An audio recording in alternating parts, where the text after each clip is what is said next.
Hey Troy, can you hear me?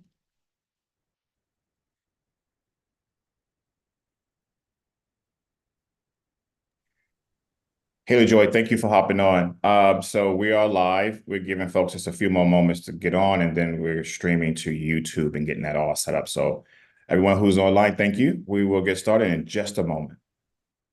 Thank you, thank you. And if you could give me share screen capability, that would be wonderful so folks can see the timer.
All right. You should have capability, but since I'm sharing my screen right now, you can't do it.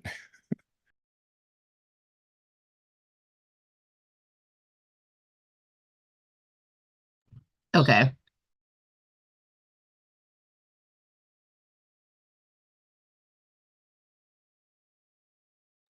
And good morning, everybody, or good afternoon, everyone.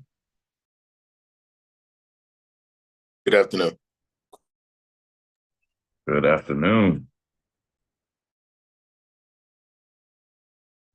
Good afternoon.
Okay.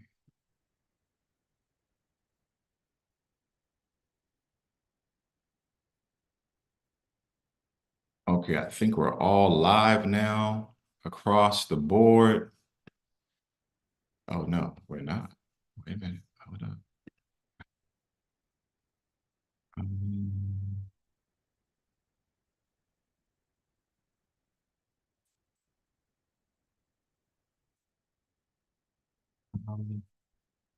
Give us 1 second. Oh, I see what I'm doing. All right, now.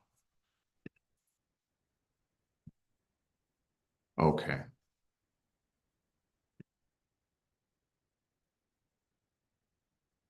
Okay. Just making sure we are good on YouTube.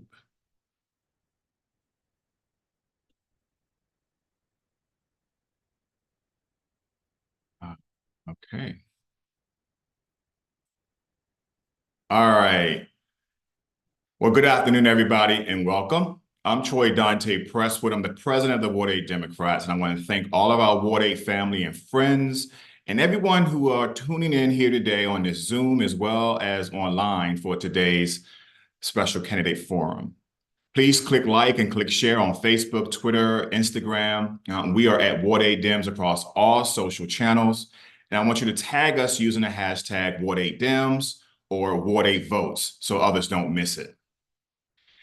Now, this is your choice, your voice. In keeping with our voter education mission, we are pleased to present today's virtual forum for candidates seeking the position of at-large council member, shadow U.S. Senator, and shadow U.S. Representative. This is the first of two forums we have scheduled in advance of a June 4th Democratic primary. The other candidate forum will take place next month on Saturday, May 18th for Ward 8 council member and delegate to Congress. And it's going to be at the Sycamore and Oak Main Pavilion over at the St. Elizabeth East Campus. We will also conduct a straw poll at that event for all candidates appearing on the Ward 8 ballot. So we encourage everyone who is here today to come out to that in-person event on May 18th. I want you to make sure that your voices are heard, and we'll drop the link to RSVP in just a moment. I want to thank today's sponsor. It is the DC Democratic Party. And so, as you know, they've been very busy getting ready for the Democratic primary. They are supporting forums like ours throughout the district, and they are also a sponsor of today's forum. So we do want to thank them for their sponsorship. Before we get into the forum, I want to just have a very quick discussion about what it takes to vote this year. And now at the conclusion of this at-large forum, I will show you some slides, which you can screenshot, some slides that will show you exactly where you can vote and how you will vote. But the first thing you need to know is that the Board of Elections will begin sending out these ballots, your mail-in ballots. They will be sent out and coming into your mailbox next week. So they are scheduled to send these ballots out on April 29th. You can send those ballots in by the mail, or you can drop them off at a vote center, or you can put them into a drop box. And again, I'll have all of that information about where you can do that in Ward 8 at the conclusion of the at-large candidate forum right before we go into the U.S. Rep and the U.S. Senate forum. So stay tuned for that. Keep in mind, though, you can vote and use any drop box. You can vote at any vote center, use any drop box in the District of Columbia. It doesn't have to just be in Ward 8, but I want to showcase those locations because they just may be right around the corner from where you live. All right, well, with that being said, let's get started with our forum. I want to introduce to you today's moderator. Calique Barnes I'm taking his age down, my bad. Calique Barnes is a 16-year-old junior at Thurgood Marshall Academy and is a resident here in Ward 8. As a licensed minister, Calique has been spreading the word of God since he was 5 years old. Additionally, he is a passionate youth advocate working tirelessly to empower young people here in Ward 8 and throughout the district. Calique works with council members and he works with our mayor to advocate for change. That is, a true servant leader in our community. But that's not all. Calique is also a trained entrepreneur, or a talented entrepreneur rather, running his own business called Barnes Digital Design, specializing in graphic designing, business management, and ministry. Calique's dedication to his academics is commendable as he strives to pursue his dreams of attending college. And we are proud to have him here today at the Ward 8 Democrats. Calique, welcome. Thank you. Hello, how are you? I appreciate you, Troy, for allowing me to come on. Good afternoon, everyone. I'm Calique Barnes. As you said, I go to Thurgood Marshall Academy, a junior. And I'm definitely excited to be here to moderate this amazing event on today. So thank you to everyone who are watching us online. We hope that you gain some insight, gain knowledge, and gain understanding of what's going to happen on today.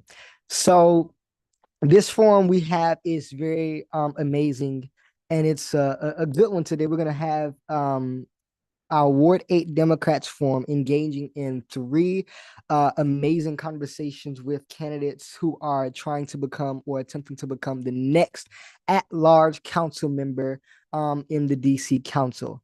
And so with this forum, we're going to get more information of who they are, what their plans are, what they strive to do, specifically here in Ward 8 and throughout the district, different policies they may, have, their vision, and just simply how can they make an impact on Ward 8 residents and on people like me.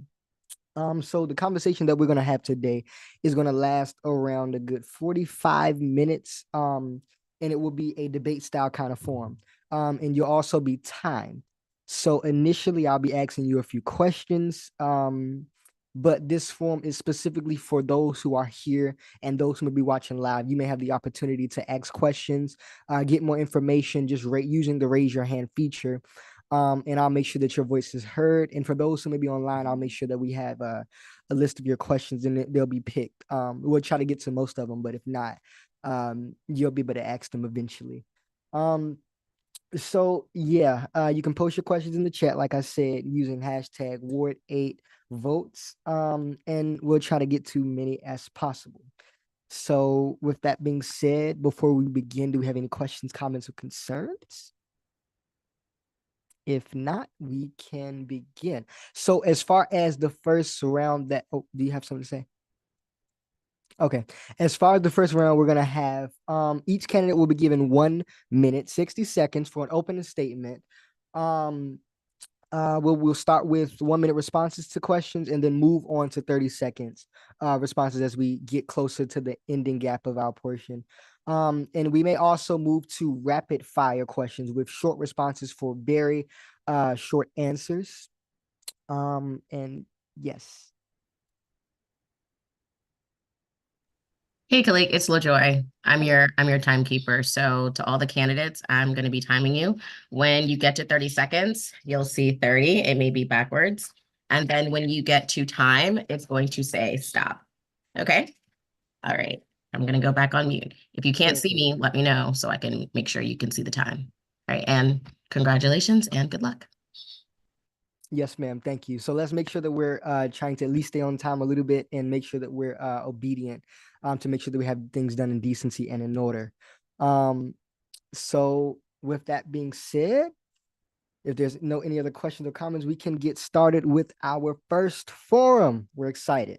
So under the District of Columbia's legislative branch, there are 4 at-large council, at-large members on the DC Council. There are 2 are elected to 4-year terms every presidential election year, and 2 to 4-year terms every non-presidential election year. We are obviously in the presidential year. 2 candidates are running for this seat. As you can see, we have here Robert White, and we also have Rodney Red Grant. And they are Rodney White is running for re-election to a 3rd term. And then Rodney Red Grant is the challenger.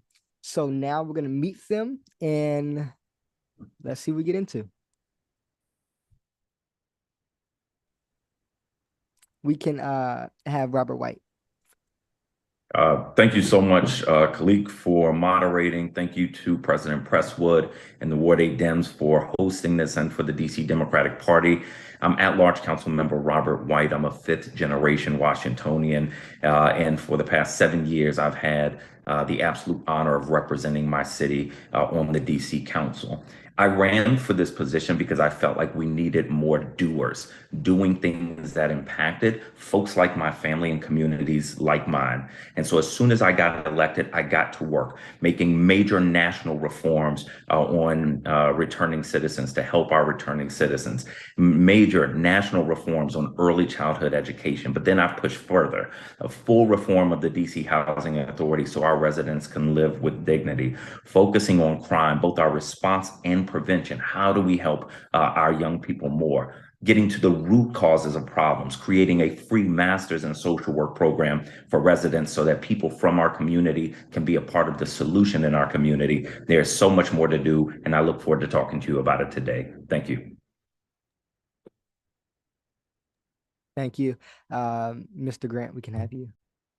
Thank you so much for having me today. I want to thank Mr. Presswood. I want to thank the Ward 8 Dems. This is a special forum. My name is Rodney Red Grant. I'm a Southeast DC native and a Washingtonian by heart and by nature. I love this city of Washington, DC, and people always ask me, why should they vote for me? Because I'm already doing the work. We're already doing the work of being the chairman of vocational education, bringing it back to Washington, D.C. schools. We're going to push that because we know our young people need vocational education.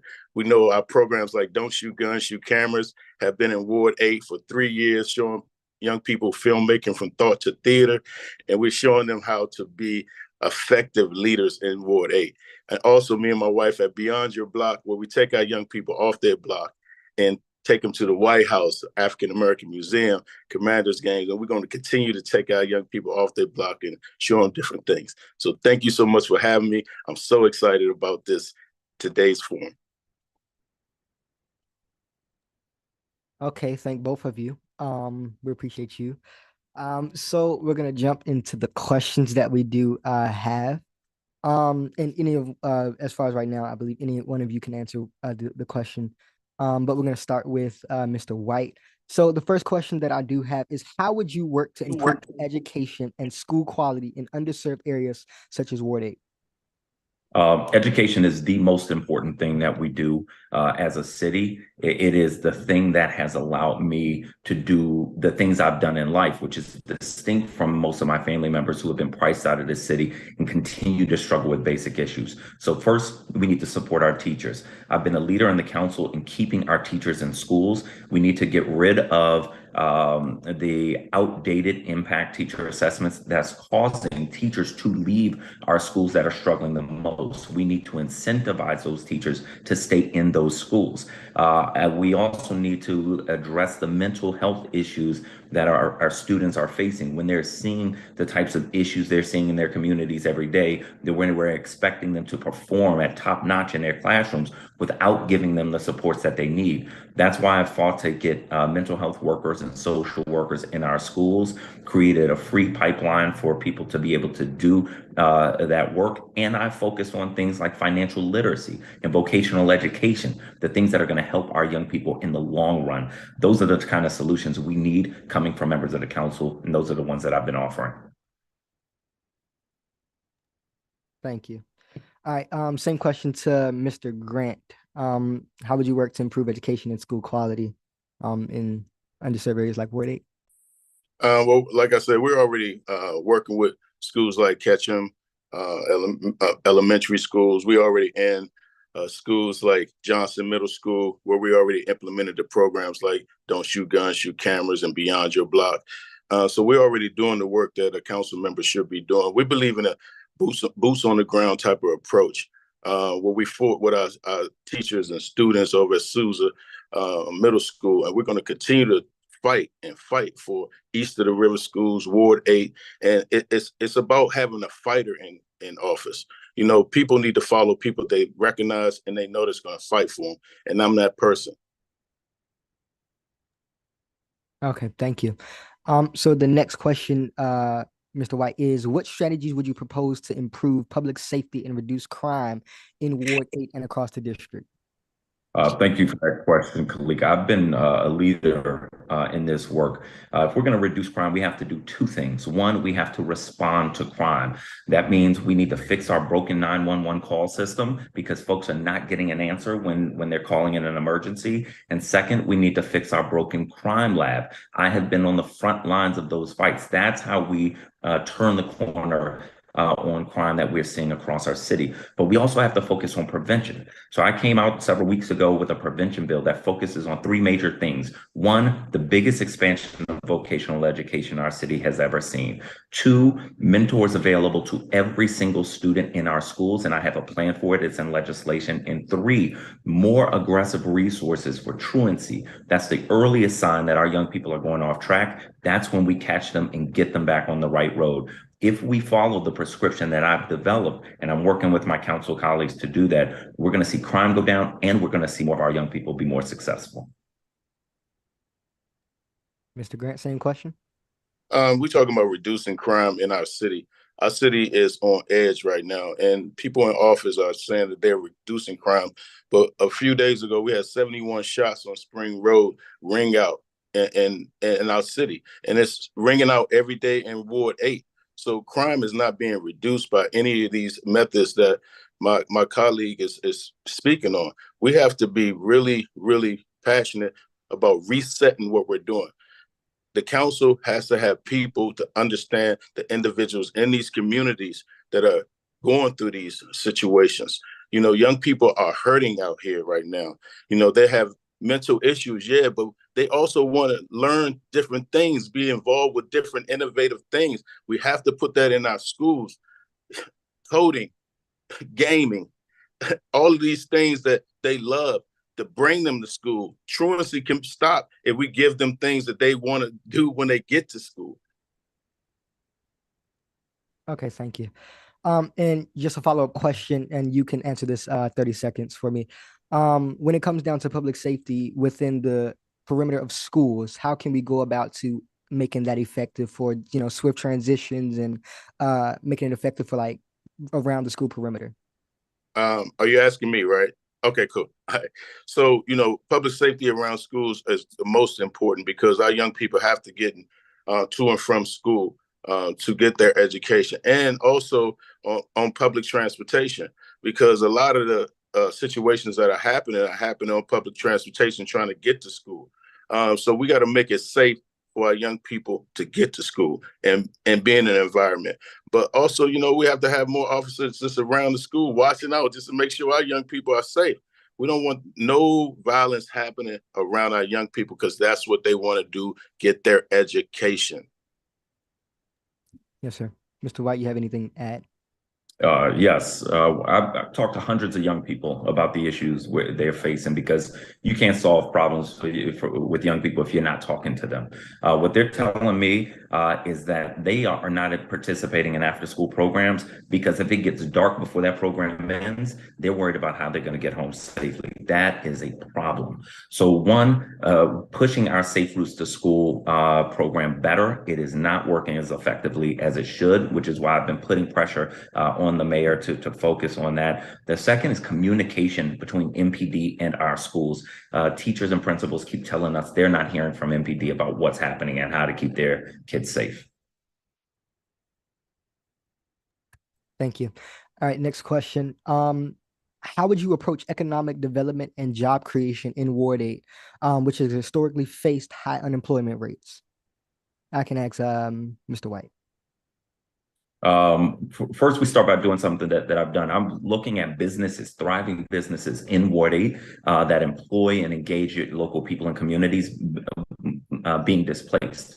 So I worked with Ron Moten and with other business owners to help them buy their buildings, which is something the government had not done since Barry's years. That is a model that I want to continue to expand so that we are getting local business owners hiring local people. The second thing we have to do is incentivize the types of businesses that are needed in Ward 8, but also that want to go into Ward 8 and Ward 7. You're not going to force folks who don't want to be there and frankly, if they don't want to be there, we don't want them there. But we need the business owners who want to be part of the community, who are going to give back, who are going to hire local people. That's where economic development starts. But we have to make sure that people in Ward 8 are business owners and top level employees, not people coming into the community, taking the community's money and getting the heck out of the community. That's not what we need.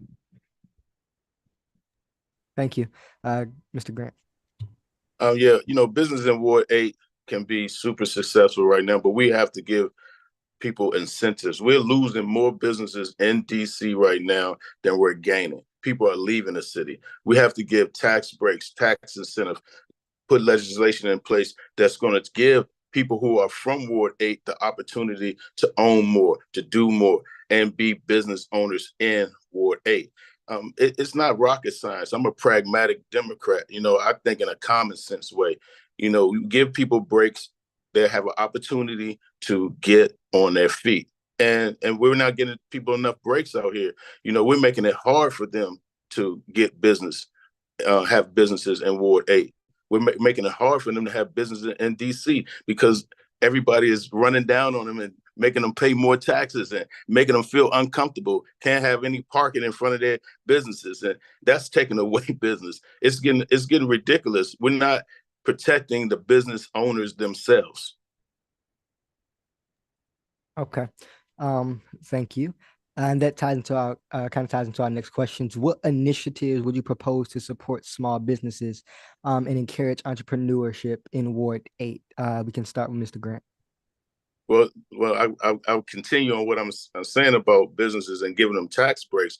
This is important. And not only, a lot of people just don't know the information. The information is not right there for them to grab. And we got to make it more accessible for our Ward 8 residents. It's a shame that you can go uptown and they're giving all kinds of businesses to different people. Then you go to Ward 8, it's being selfish, but they're giving buildings away for $1. Well, why our residents can't get buildings from $1? Why we can't educate our residents of how to get generational wealth? Well, we want them to stay in generational poverty? No, we got to give people opportunity to have generational wealth, and that's what I bring to the table. Thank you. Mr. White. Yeah, we need to be focused on actual solutions. So the city has tried tax breaks, and what resulted was a number of businesses that came and they were closed weeks after they were open, and that meant people lost jobs, taxpayers lost money, and people in those communities weren't any better off. That's why I'm saying we need the folks who want to be there, but then we need to make sure for the folks who do want to be there, we're helping them pay their mortgage for the first year. We're incentivizing them to hire people from the community and making sure they know if you are getting taxpayer money, then you have got to hire residents from Ward 8 because this has to be an economic ecosystem that is helping everyone. That's where our focus has to be. Who are the folks who want to be there? Do they provide what the community needs? And are they hiring people from the community? That's the recipe that's going to benefit. But we also need the administration to be better with these regulations and licensing because it is too hard to start a business anywhere and everywhere in the district, especially if you don't know somebody high up in the administration. That's a symptom of a broken system. Thank you.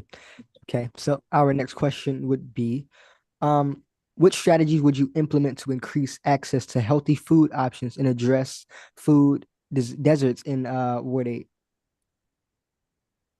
We can ask Mr. White. There are a couple of things we have to do. First, we have to focus on things that we see working, like farmers markets, people who are bringing fresh foods to our communities and making those foods financially accessible. The second thing we have to do is utilize technology. Brick and mortar stores are not the only solutions these days. Such a large percentage of people are having food delivered to them. For the money that we could use to incentivize stores to open, we can also use that money to get food for free free to the doorsteps of people, particularly seniors who are already having enough difficulty getting access to fresh foods. I will tell you, anybody who says just offer incentives to grocery stores and they'll come has not talked to these grocery stores. This is a much more complex solution. So as we figure that out, which I believe the solution is smaller grocery stores, we need to make sure we're not just sitting on our hands, but we're looking for things that can work right now. Mr. Grant? You know, I try to stay patient in these conversations, but it's really weird to me. A person who's been in office for 7 years is talking about, giving these breaks of a year and paying, but they had the opportunity to do this for 7 years. I believe that if we're going to really, truly be saving our people as far as giving them real nutrition, we have to do it on a daily basis. Weekly, I do it with my partners over at the Rich Kid Foundation. We feed so many people every Wednesday and Tuesday with fresh food from Whole Foods. I'm talking about boots on the ground. Let's get out the Wilson building. Come with me and I'll show you how to feed our community right now. Okay, thank you. Welcome. Here we go. Our next question, one of my favorites right here. What is your position on dealing with parental responsibility for crimes committed by their children? I'm going to add something. How do you feel as if by you holding parents accountable, will it change the outcome of what our youth are doing in Ward 8? We can start with Mr. Grant. Oh, hold on, Mr. Grant, before you start, Calique, because you added another question. Do you want to give them 1:30 instead of just a minute? Okay. Hold on, Mr. Grant. Let me give you another 30 seconds. Yes, thank you. All right, and go. All right. So, well, parenting is already difficult. I have a 15-year-old daughter, and it's already hard because when kids are going through teenage years, they're going through their, they think, they swing, they know they, they smart, they really smart. You guys are super smart, so we can't just look at our teenagers as they don't know what's going on. They do. They actually know more than us. So when we're dealing with our young people and our parenting, it's a real fine line. But I'm a parent. I believe that parents should parent. But we also have to get to the root of the problems. Why are our kids, parents doing what they're doing? Are they having trouble? Are we going to get them help? How do we get our parents that can't handle these situations help? Because our young people are crying out for help, and you can see it in the way that they're acting. If we don't have parents involved in the whole relationship, we're going to lose our community. It takes a village to raise a community. So sometimes it's going to take other people to parent now. We got to bring in community leaders. Our returning citizens going to have to come. Our good men going to have to step up. Now it's time for others to help. So I believe that if we put the right energy into it, we're going to have better kids, better parents, but we do have to hold parents accountable. Thank you, Mr. Grant. Same question. Well, Thank you. Every time I look on the news and I see a 14, 15-year-old involved in something like a carjacking at 1, 2 o'clock in the morning, my first question is where are the parents and what are the parents doing?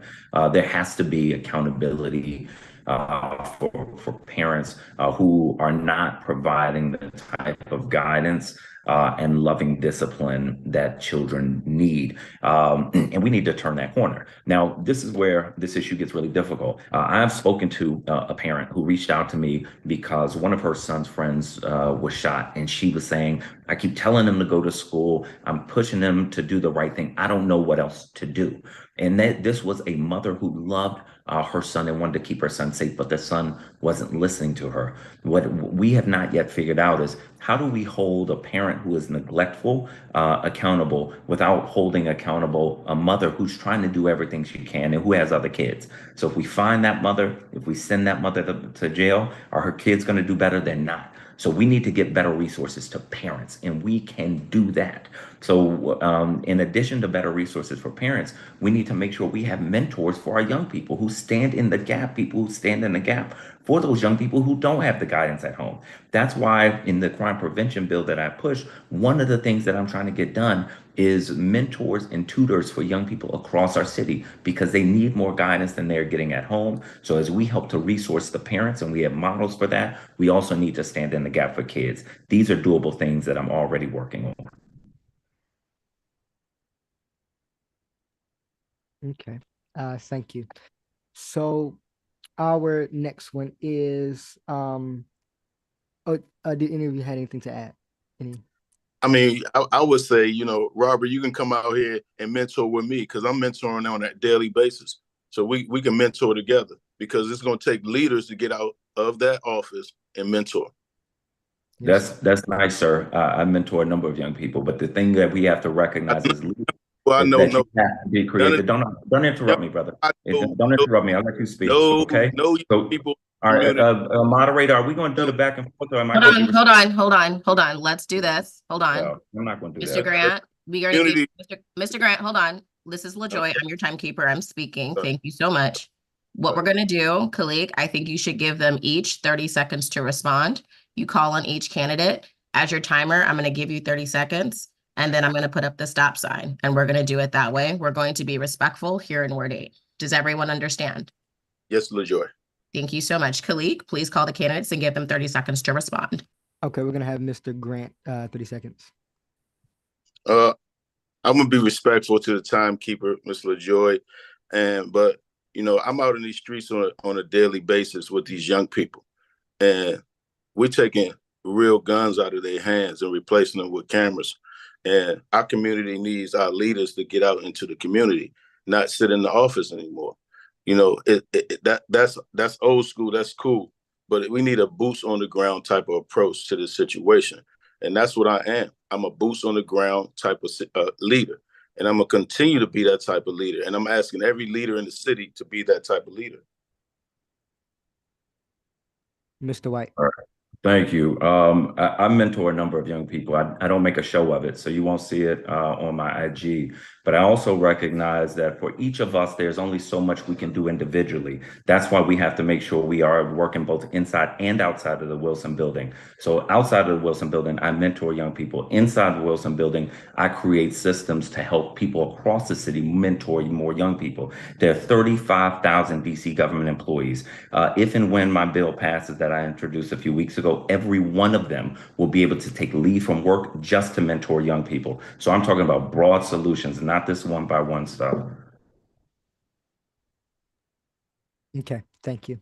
So for our next question, Councilmember White, the DC Council recently voted to support a $500 million investment in Chinatown.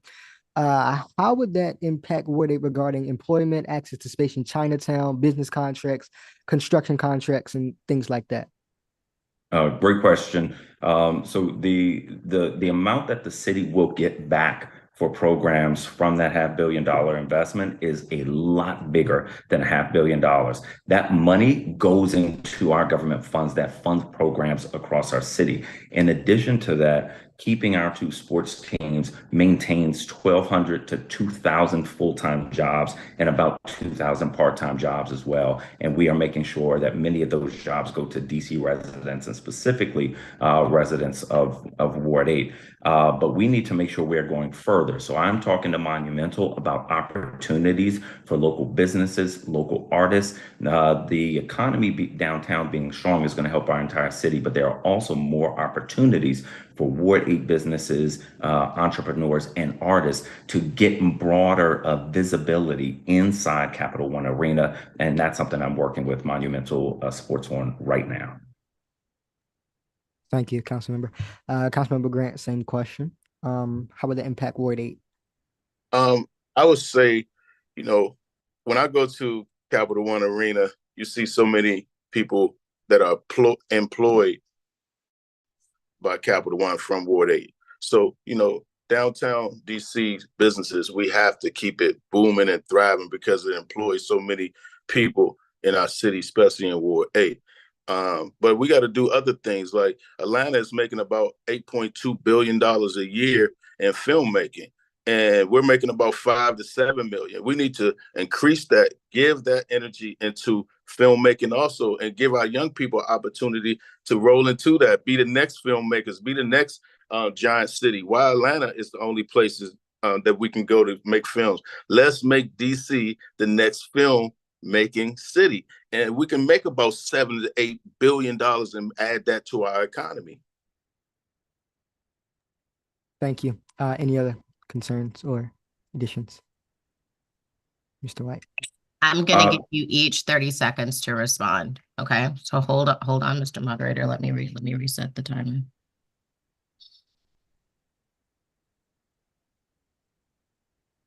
Okay, Councilmember White, go ahead.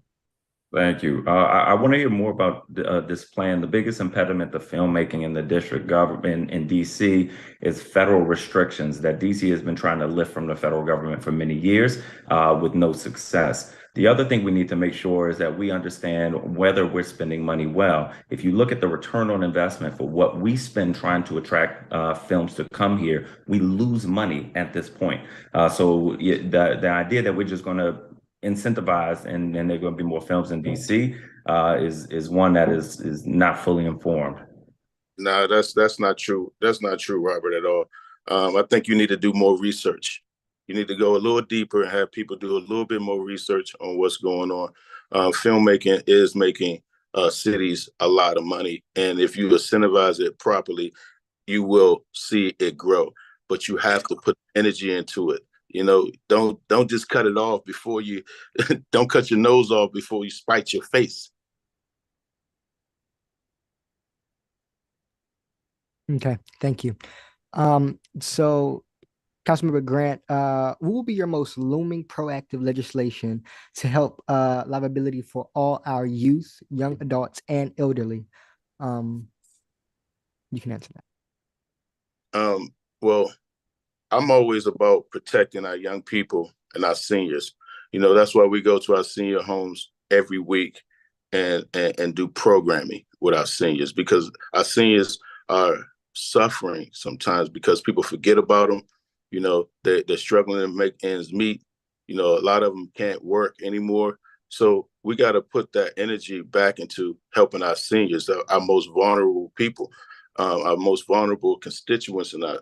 And DC is sometimes forgetting about our seniors. They're forgetting about our young people. We got to just continue to put that energy into a programs. You know, why not go to the and play bingo with our seniors? I do it every Tuesday and Wednesday also. That's what we do. We go and be involved so our seniors can have more things and using their energy. They're in there ready. They partying too. You put a little music on, they're ready. So we got to get that energy. We can't forget about the people who paved the way for us. Thank you, Mr. Grant. Councilmember White. Thank you. So first, we need to make sure we are building stronger young people. One that's going to make sure that our younger people are standing in the gap better for our seniors, but our seniors are a big part of that. I continue to hear from seniors, some of them retired, some of them semi-retired, who say they want to help young people learn to sew, learn financial literacy and life skills. And we have some models. We have a building in the city now in Ward 4 that is intergenerational. There are seniors and there are young people who have aged out of the adoption system. This is a beautiful model that we can replicate across our city. But we also need to make sure, and this is an important part of that recipe, that we are tapping into the wisdom and experience and love of our seniors, because they can help guide so many of our young people, and our young people can give them in return the services and the help that they need. But we need to make sure that we're creating programs that empower that. Thank you, Councilmember White. Next question is, my apologies. Next question is, how do you feel about Initiative 83? Do you support it? We can ask Councilmember White. I don't support Initiative 83 at this time. I think it solves one problem and creates another, and let me say more. The Initiative 80, I'm sorry, to the asker of the question, I'll have to spend some of my answer time explaining what Initiative 83 is. Would you mind saying what it is so I can use my time speaking about my position?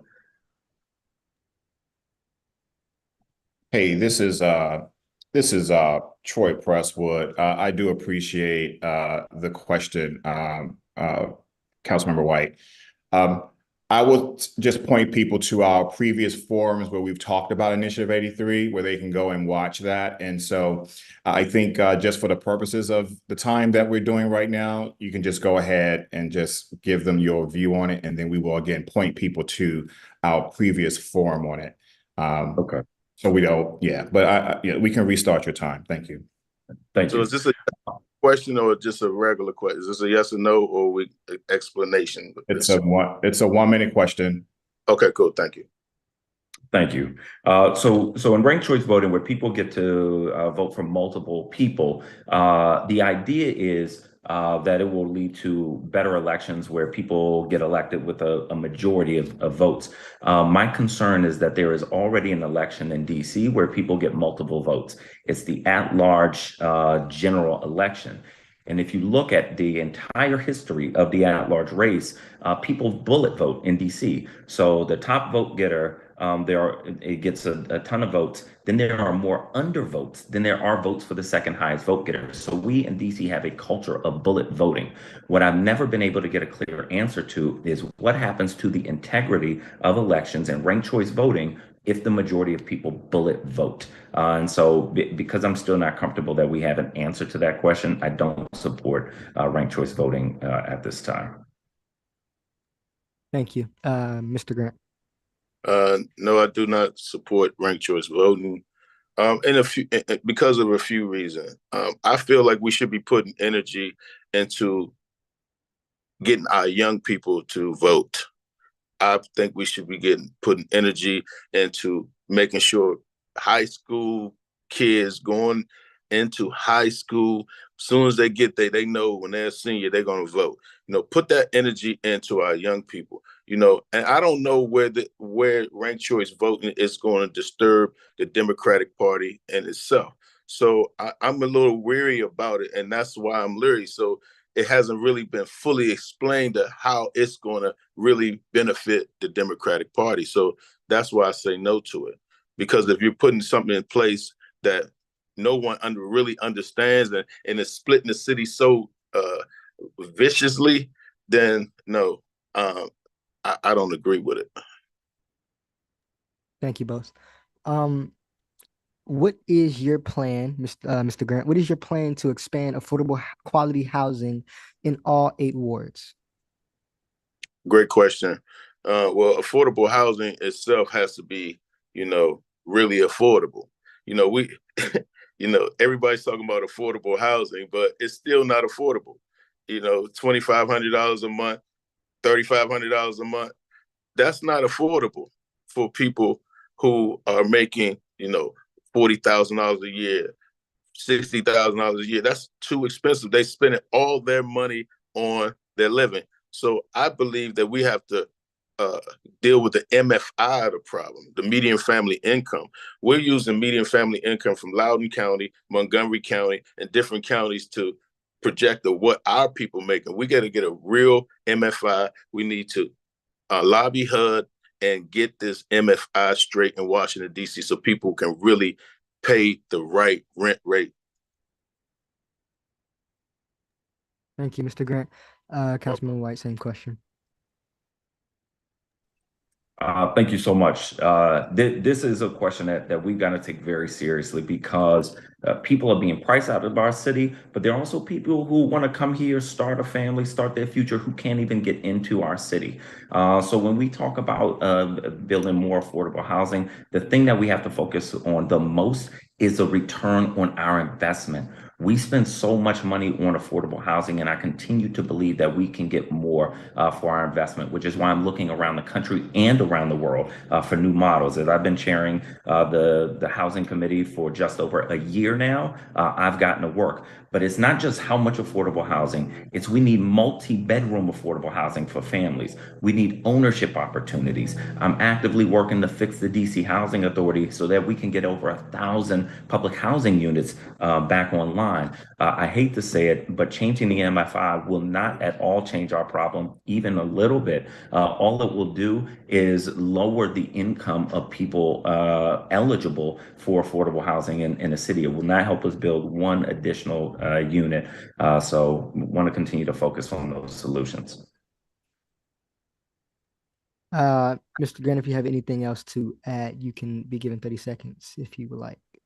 Well, we definitely have to bring back the mixed housing model where, we have different levels of income within the same unit. So we can create a community again. I believe in a community. I feel like we've gotten away from being a community again. And I really grew up in Washington, D.C.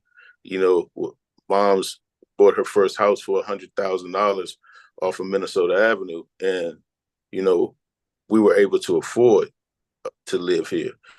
Somewhere along the line, someone gave up our city and we're not able to afford to live here anymore. And we need to backtrack and find out what happened.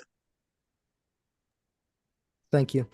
Thank you both. So my question is, what is your plan to promote youth development and provide more resources for young people in Ward 8? Is that for me? Youth development. One, we need more programs for our young people. One of my colleagues, Councilmember Matt Fruman, has a bill to expand after school programs, sports, music, the arts. That is what we need available for all of our young people. The second thing we need is vocational education opportunities. So young kids who are not planning to go to college can graduate high school making $60,000, $70,000, $80,000 a year. That is one of my priorities that I'm working to get done right now. Mentors for our young people. Young people are facing trauma and challenges unlike anything that we have ever faced. They went through a global pandemic. They're living in a time of high violence in our city, like many of us who are a little older did experience that piece, but they don't have enough supports. If we provide the supports, the mentors, and the programs for our young people, we are going to catch most of them. We are going to see them reach their highest heights. But if we don't do that, we're going to continue to see more young people go down the wrong roads and end up locked up before they realize that they could have and should have made better choices. Thank you, Councilmember White. Mr. Grant? This comes down to equity. Young people want equity just as much as when you grown. Equity is the key to saving our community, putting it back into our community. I've been talking for about 3.5 years about vocational education to the council, doing testimonies in front of the council committee of the whole on education about vocational education. No one was listening. Now it's time to vote. Everybody's putting out. Now you want to put out a bill. I'm confused about that. We've been talking about this for years, trying to get you to be involved with vocational education, Robert. Now you're talking about vocational education. It to me, and I appreciate it now, but let me show you how we can really do it. Let me show you how we can really put certain things in vocational education and that's innovative, new wave, and I think we can work together.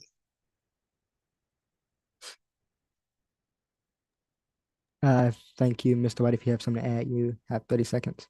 I appreciate it. I'd be happy to work with Mr. Grant on this. I've been working on vocational education for years. The first step is not usually to introduce a bill because the administration can do this without legislation. So I spent a lot of time trying to push them in the right direction. Once you hit a roadblock, you take a different route. But then it's not just in introducing a vocational education bill. It's making sure that it's designed in a way that empowers unions, that makes sure kids who go through programs actually end up in high-paying careers. So trying to make sure we get this right.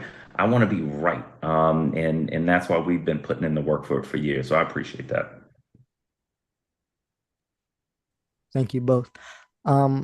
So final question is, how would you ensure that the concerns and voices of Ward 8 residents are heard and represented on the DC Council? Mr. Grant?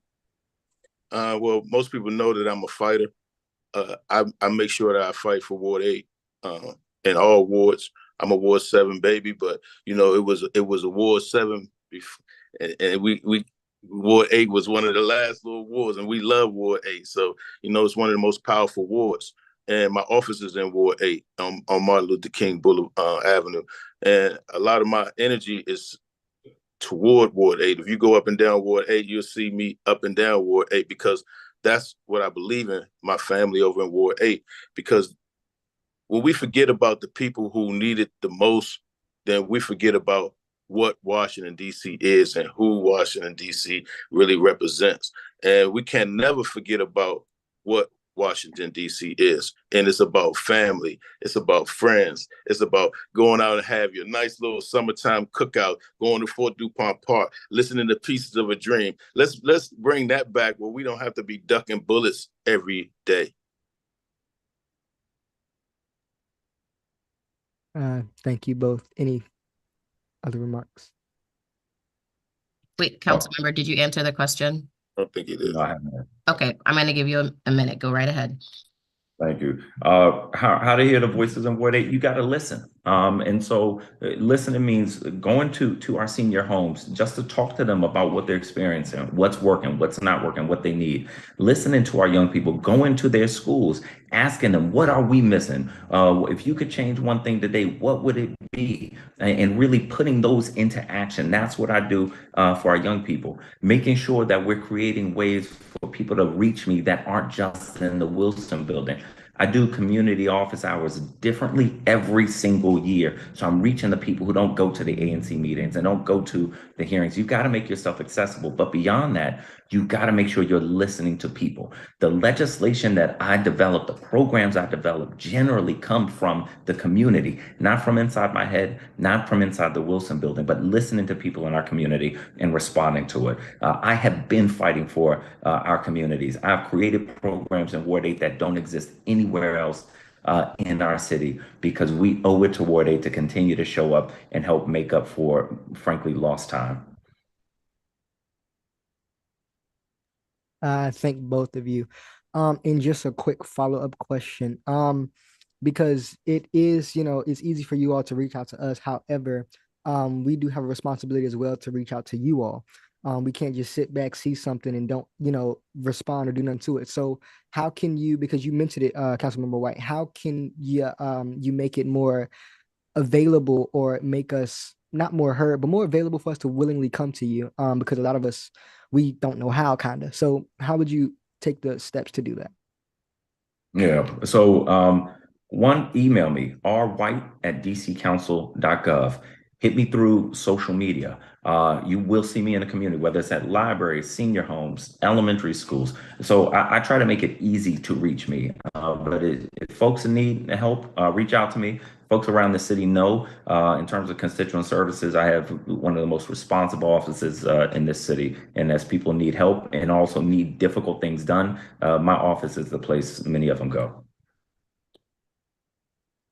Thank you, Mr. Grant. 202-912-0216 is a number to call. Anybody can contact me directly. And I feel like that's what we have to be doing, direct contacts. What did we get away from the Marion Barry love when he can pick up his phone? We got to get back to that system where the people who are public servants and who are getting hired are picking up their phones and are making sure that the things you need get to the right people. And that's where I am. I'm going to make sure that we pick up the phone. I thank both of you. Okay, so final question. How can the Ward 8 Democrats support your work and your efforts? You both have 30 seconds each. We can start with Mr. White. Councilmember White. Ward 8 Dems, continue to be involved. First, vote and make sure people in your community are voting. Get involved in a campaign that you believe in, because we're working to continue to make changes in the city, real changes. I'm not running to stay elected. I'm running to keep making changes. And we need all the help we can get, because government can't do it alone. Community can't do it alone. But when we're working together, we are doing powerful things. And we have proved that over the past 7 years. And we're about to show them even more in this next term. Thank you, Mr. Grant. Well, I want to thank the Ward 8 Dems for having this. The Ward 8 Dems can be involved by just continue to tell people to vote. It's really about getting our numbers up, especially in Ward 8. We have like a 22% voting rate of people who can vote. We need to get that up 60, 70%. We need to be the one who control the city as far as voting. Let's don't give up on our power to vote. That is going to be the way we change and get the city back together. Thank you. And here is closing statements. We're gonna have both of your closing statements. You're gonna have 1 minute each. And we're gonna start with Mr. Grant. All right, thank you so much. First, I want to thank everybody for showing up to this important forum. And the question I want to ask is, aren't you tired? Aren't you tired of bullets flying in our community and our young babies dying out here? And mothers crying and fathers crying and uncles crying. Aren't you tired of grandmothers can't get off their porch? I'm tired because every day we're facing this issue in our city. And I feel like, as much as, our council is there, they're not there. We have to have a council that's coming together, working out solutions together, not a council that's separate, that's always beefing with the mayor. And, we got to have someone in there that can have a solution base and be able to get the job done. I'm that person to get the job done. I'm Rodney Red Grant. I've been working in this beautiful field of entertainment for a long time, but I'm also a businessman, a philanthropist, and a humanitarian. I'm going to continue to be that for the city of DC and for Ward 8. Thank you, Mr. Grant. Councilmember White. Thank you. Thank you all for hosting this. I'm going to tell you what we all know. DC is an incredible city, but we also have real problems. And we need to make sure that we have people fighting for us who are going to produce results. Everybody can point to the problems. But since I've been in office, early childhood education, addressing crime, vocational education, mentors for young people, free masters in social work programs, full reform of the housing authority, huge leaps in supporting returning citizens, first jurisdiction in the nation to restore voting rights to all incarcerated people, keeping teachers in our schools, financial literacy for our young people. That is just a fraction of what we have been doing because I come here to work. I'm serious about solving problems. I'm fighting for our people. And I don't look at issues and say, oh, these are big problems. I see issues and I say, how do we get to solutions? That's what I've done. That's what I want to continue to do. That's why I'm asking for your vote and your support in this election. This election is about the future of our economy and the future of crime and problem solving in a way that supports our communities. And I'm here for the fight. Thank you so much. Well, thank both of you for your time today and you being willing to share your proactivity here for those in Ward 8, such as you, myself, and young adults and other people. And so once again, we thank you. So now we're going to turn it back over to Troy to provide us with updates and different things like that. So once again, we thank you both for coming on, and then we're going to have Troy.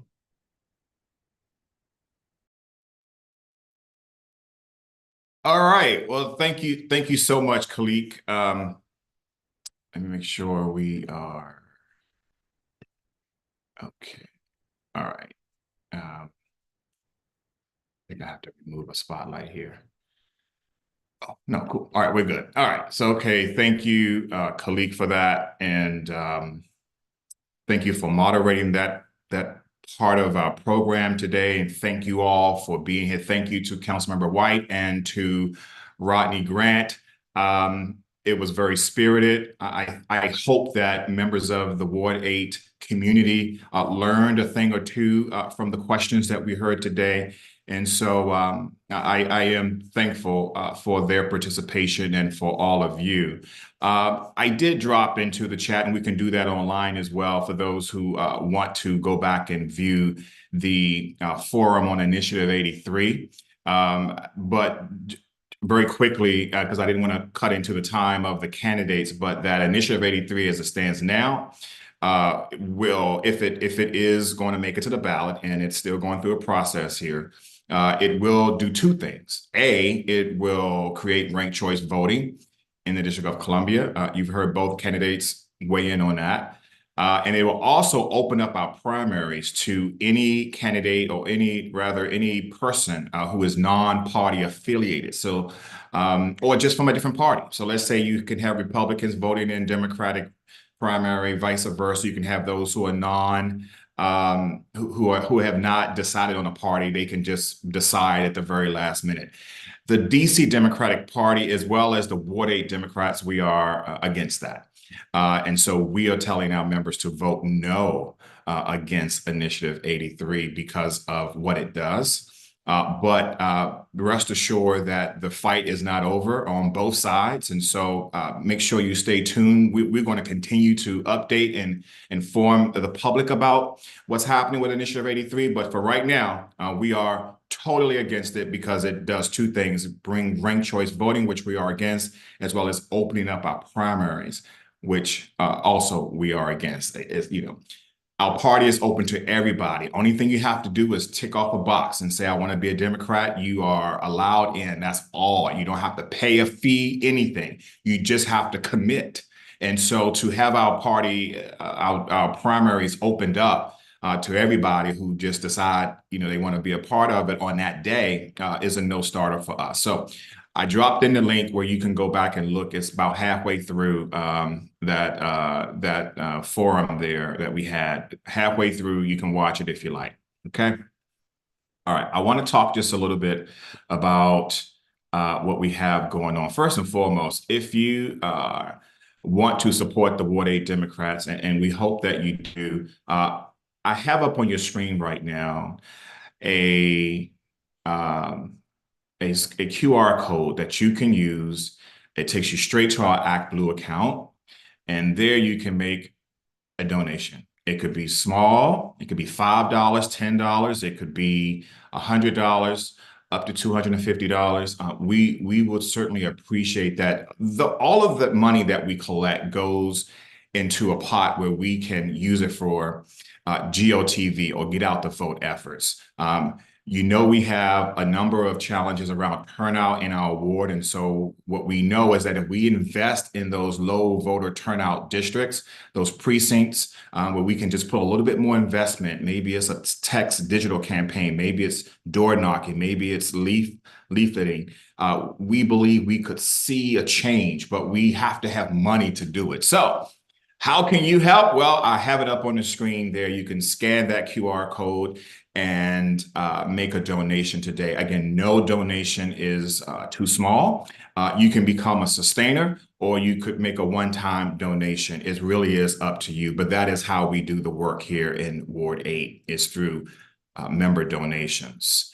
You can also go to our website at ward8dems.com. You can click on the donate button at the very top, and it will take you to the same place. And those of you who received our newsletter, well, there's a place in that newsletter as well. If you can go back and take a look at that, that you can click on, that will take you to our ActBlue page. And I know my treasurer would really appreciate me putting in this alert here. I want to talk, by the way, we are your local political party. And so we have lots of ways that you can work with us. On the Ward 8 Democrats, we have a number of committees, from youth to seniors to public relations to fundraising, something that we just talked about. There's so many ways that you can use your gifts and talents here at your local political party. So I invite you to send us an email at info@ward8dems.com. You can even send it here on the chat, those of you who are watching live on the Zoom, or if you're going to watch this presentation on demand, if you're watching it later, you too can send us an email at info@ward8dems.com. We'll get you connected to your committee chairs so that we can do the work that it takes to really engage our members, our voters here in Ward 8. So we are your local party. Please get involved. Now I want to briefly just talk about what's happening. I mentioned at the top of the program that on April 29th, the DC Board of Elections will start to send out the mail-in ballots. And with those mail-in ballots, you can do a couple of things. One, you can mail them in. You can take them to a mailbox. You can give it to a mail carrier, take it to the post office, anywhere in the city. It doesn't have to be in Ward 8. It doesn't have to be in the city, actually. But you need to take it to to a mailbox and then for it to be received. I would encourage you to sign up for a program that the Board of Elections offers so you can track your ballot and you can see when they've received it. You can see when they processed it. It doesn't tell you, it doesn't attach to you in terms of who you voted for, but it does let you know based on the scanning of the envelope that it's been received. And so I encourage you to do that. The other way you can do that with your ballot is you can actually take it to a Dropbox location. And here are the Dropbox locations in our ward. You can take it to any Dropbox location in the city, but here are the ones here in the ward. And so feel free to take a screen grab of that, a screenshot of that, so you know where they are. They may just be right around the corner from where you live. And tentatively, they are scheduled to open on Friday, May 10th, which is a national holiday for me. But on Friday, May 10th, they will open up that morning and they will remain open for almost a month. Until the last day for voting, which is going to be June 4th. So if you don't live near a mailbox or if the drop boxes are closer to you, you can take them there and they pick them up every night and scan them in as well. And that way you know that they received it. I mentioned the part about receiving it because if they didn't receive it, you can actually reach out and say you want to go and vote in person if for some reason something happened to your ballot. But the first thing you need to know is if they received it or not. So think about taking part in that program that they offer. So again, these are the Dropbox locations. They spread all across the ward. And then on Sunday, May 26th through June 2nd. So Sunday, May 26th through Sunday, June 2nd from 8:30 a.m. until 7 p.m. with the exception of Monday, May 27th, which is Memorial Day. These early vote centers will be open as well, and you can go there and drop off your ballot, or you can go there and vote. You can just, if you don't want to vote with the ballot that you receive in the mail, you can go there and vote in person. Maybe you need to update your voter registration, or you want to sign up for voting. You can do to vote. You can do all of that at an early vote center. And here are the locations on your screen. Again, they may be near you, so do a screen grab of this just in case you are interested in going to an early vote center during those days. And then, of course, there is the final day to vote, which is Election Day, Tuesday, June 4th. The polls, or rather the vote centers, will open up at 7 o'clock in the morning and they close at 8 o'clock p.m. And here are the locations spread again all around the ward. They include our Navy Yard area as well as our southern tip of the ward and everything in the middle. And so here are the locations. They may look familiar to you. You may also see that some of the previous precincts are missing. That's because the Board of Elections have moved away from a precinct model and they're using what we call a vote center model. So these vote centers will be open. You can go to any of these locations. They're not tied to where you live anymore. So you can go to any of these locations or any of them in the city. But here are the ones in Ward 8. Screen grab that so you have it. And again, this is for you so that you can vote on Election Day, June 4th. So I'll stop there. Just once again, encourage you to check out everything on our website at ward8dems.com. We will have more information there, as well as a special election day or election website called Ward 8 Votes. And so that'll be up and going and be refreshed very soon. And again, we want to encourage you to come out on Saturday, May 18th. That'll be an in-person event at Sycamore and Oak, where we'll have the Ward 8 Council Candidate Forum, as well as Delegate to Congress, and a straw poll. So if you like what you heard today, if there's a particular candidate you're leaning toward, a candidate that you like, that you want to support and show your support for, well, we encourage you to come out on Saturday, May 18th. For that event so that you can vote in the straw poll. You can actually vote and leave. All right, with that being said, I'm going to actually turn it back over to my good friend, Calique. Calique, please, at the end of this program, you must, share with us at least your Cash App or something, because I want to make sure that people are loving on you. You have done such an amazing job for us so far. And I really want to make sure that people who feel the way I do have a way to support you. With a little bit of change, and you know what I mean. So everyone needs a little change. I need some change right now, so I'll put my Cash App in if y'all don't. So, but I do want to just say thank you so much. I think you've been just a brilliant moderator so far. And so, with that in mind, again, this is your choice, your voice, and this is our Ward 8 Forum. And this point, we are scheduled to talk more with our shadow U.S. Senator and our shadow U.S. Representative candidates. And so I'm going to turn it over to you, Calique. Thank you so much, and we can go ahead and get started. Thank you, Troy.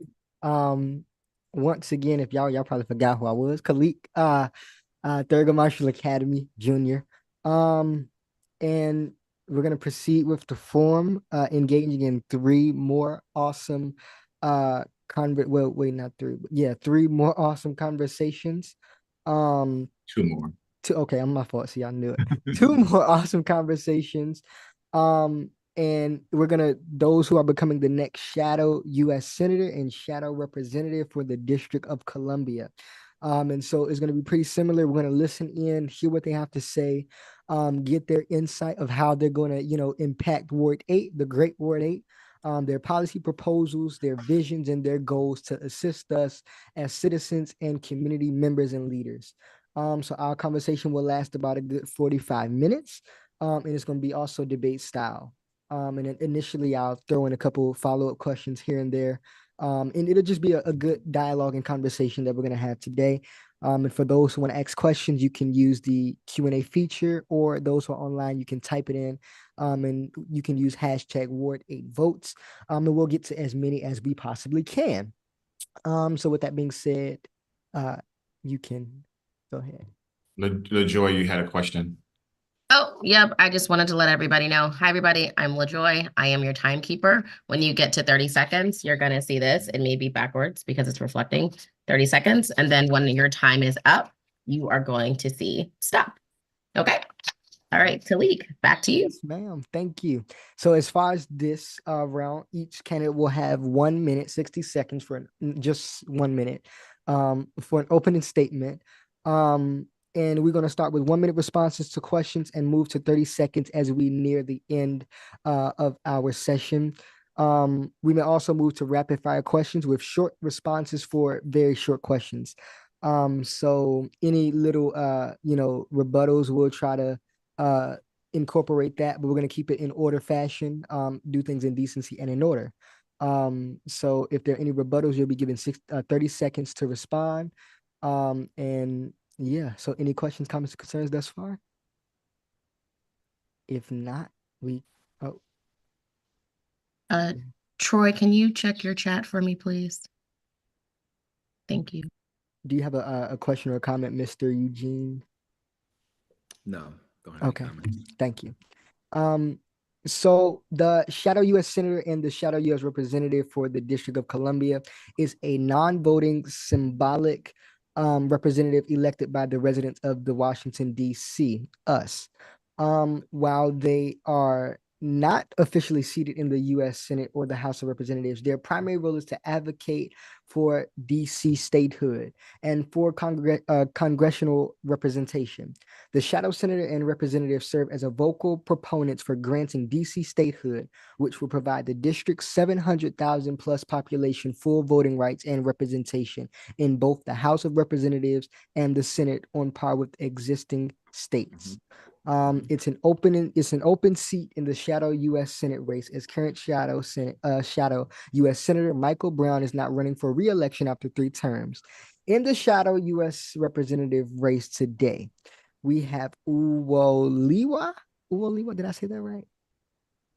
Oye Owolewa. Owolewa. Okay, running for re-election a second term. Linda Gray is the challenger, and we're gonna meet our candidates. And we're going to open up our ears and hear what they have to say.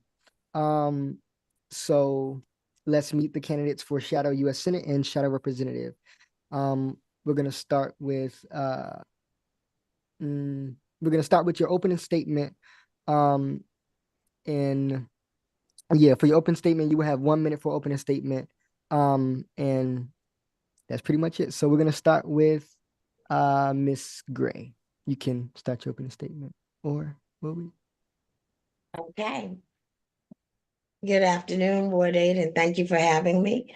My name is Linda Gray, and I am a candidate for U.S. Representative. I am a fifth generation Washingtonian. I currently serve as the vice chair of the DC Democratic Party. I'm an at-large member. I live in Ward 4 in Tacoma. I am a former biology teacher. 1 year I taught at Ballou, a former assistant principal, and a retired principal from DC Public Schools. And I am a serious, serious supporter of DC statehood. Thank you for having me. Thank you, Miss Gray. We're gonna have now Mr. Owolewa. I'm sorry if I keep messing that up. No, you got it, Calique. You got it, Calique. Good afternoon, Ward 8 family. My name is Dr. Oye Owolewa. I'm an elected healthcare worker. I'm the U.S. Representative of Washington, D.C. And just as important, I'm a Ward 8 resident. I've been in this role for about a few years now, leading the charge for D.C. statehood, bringing the improbability of my being a Nigerian American to increase the awareness of D.C. statehood all across this country. We've been numerous publications. We've had the supercar rally for DC statehood to get people interested in statehood. And we have served on a panel of CBC Week to talk about DC statehood. In addition to talking about statehood, we're also plugging the holes of what statehood doesn't provide for us, whether it's our criminal justice system, whether it's our educational system, whether it's our local autonomy. We did just that. We've launched a bunch of clinics to get our returning citizens back to work and removing their barriers to re-entry. We're helping young people find future careers that can keep them in DC. And last but not least, we're helping minority business owners learn how to get contracts, grants, and certifications to build up in our nation's capital. Again, I'm thankful to be here. I'm asking for your vote for grant us 2 more years. I'm excited to chat with you, Calique, and be here with the Ward 8 Dems. Thank you very much, sir. Now we're gonna have our opening statement from Mr. Kinlow. Well, good afternoon, Ward 8. Hi, I'm Eugene Kinlow. I am here in the Bellevue section of Ward 8, where I've lived since I was a young kid. I've attended Ballou High School and graduated with my brothers and sisters. I am a former chair of the Ward 8 Democrats, a former Ward 8 committee man, and a former delegate for Mr. Obama, the Democratic Convention in 2008. So Democrats matter. I'm running for the position because I'm passionate about DC voting rights, statehood, and human rights right here in Washington, DC. Because here in the city that some people call the most powerful city in the world, we are treated as second-class citizens. And I think that is wrong. I'm running because I have been doing the work of the senator. No one else who's running for this position has done the work that I am doing now and have done. I've been at every stage of our development and our advocacy for DC voting rights and statehood for the last 20 years. Every significant protest I've helped organize. I was there in 2004 when the Democrats were at the convention in Boston and organized the Tea Party. I was there in 2008 when we were in Denver and organized an event from the Mint, because we talk about taxation without representation. So I was there. I was there in 2011 when Mayor Gray, Mayor Bowser. Mr. Kinlow, you're at time, my dear. You're at time. Pardon? You're at time. Okay, thank you. Thank you. Vote Can Kinlow. can you all see me? Can you see this? Like when I hold up signs, you guys can see me? I got you behind the banner. So let me move this banner so I can see you. Thank you, LaJoy. You're welcome. Okay, thank you. All right, so last but not least, Mr. Jain. Hi, all. First of all, I want to thank the Ward 8 Democrats and Calique and Ms. Johnson and Mr. Presswood for hosting this forum. It's so important for people across the city. And can you hear me? I can't talk to you. Sorry. Okay. So I'm so excited for people across the city and especially in Ward 8 to understand what the positions can do and learn more about who we are as candidates. So my name is Ankit Jain. I'm a Ward 2 resident in the Mount Vernon Triangle area, and I'm a voting rights attorney with Fair Vote. Before that, I worked for 4 years as an attorney with the Sierra Club doing environmental law. I am running for this position to be an effective, a collaborative, and an independent voice for DC as your next shadow senator. Statehood is a passion of mine. It's an issue I've been working on for many years now. And I have the vision for what this position can do. And I bring a fresh perspective on how to get what we need in DC out of Congress. And I have the legislative advocacy experience we need from our chief advocate before the US Senate through my work with Fair Vote and with the Sierra Club. And just a little bit personally about me, I'm a lifelong DC sports fan, especially a Wizards fan ever since the Jordan years when I was lucky enough to help introduce Michael Jordan onto the court, just got plucked from the stands randomly and got to high five Michael Jordan. And I am a biker. I don't own a car, and I'm a Metro super user and ready to fight for federal funding for Metro. Thanks so much, and I'm excited to be here. Thank you, sir. All right, so we thank each and every one of you for your opening statements. Lovely. And we're going to jump right into the question. So our first question that we have is, what will be your top priorities and legislative agenda as a shadow senator or representative in advocating for DC statehood? We're going to start with Mr. Kinlow. All right. So the top priority is DC statehood. Without it, we're relegated to being second-class citizens. So the first step is to make sure that we can get the House, the Senate, and the president to vote for it. We've passed the bill twice in the House over the last 2 cycles of Congress. In the Senate, we're at about 46 senators. We need to increase that. West Virginia was not supportive. Arizona was not supportive. We need to make sure that, one, as Democrats, that we get all Democrats on board. And that is the agenda. So this is an election year, so we need to urge everyone. We need to urge folk who come out in a part of the states to encourage their elected Democrats to support our legislation. I believe we can get statehood, but it's going to take a lot of hard work. But what first we have to do, what we need to do to convince all of us as Democrats to support DC statehood at the convention this year and beyond. Thank you, Mr. Kinlow. Ms. Gray, I'm sorry. Same question? Yes, okay. What I plan to do, well, we're already on the ground running with this. We plan to really have a serious demonstration and illustration for DC statehood and the need for DC statehood at the Chicago Convention. For me, again, it is reclaiming the House. That is something that we have to do. We need 4 votes on the side of the Senate. We know Manchin is leaving. We're hoping that Representative Gallegos from Arizona can win, because that will be one of the seats we need. We need to work with Senator King in Maine, which is one of my states, as vice chair of the Eastern Regional Caucus. And we need 2 more votes on the Senate side. If we can gain back the House and keep our Senate majority, our Democratic majority on the Senate, it will get to the president, and he does fully support statehood. That's right. Thank you, Ms. Gray. Mr. Jain. Yeah, I mean, so I agree with what both Eugene and Linda have said in terms of statehood being the #1 priority. I'll add 2 other priorities I'll have as shadow senator. One is stopping laws that the council passes and that the mayor signs from being overturned by Congress, and stopping Congress in general from interfering in our local affairs, which has just happened last year and happens all too frequently. And the third thing is getting federal funding for DC priorities like Metro, like housing, affordable housing, and other issues like that. So those are my priorities. In terms of the statehood fight, how are we going to make it happen, right? That's what people want to know.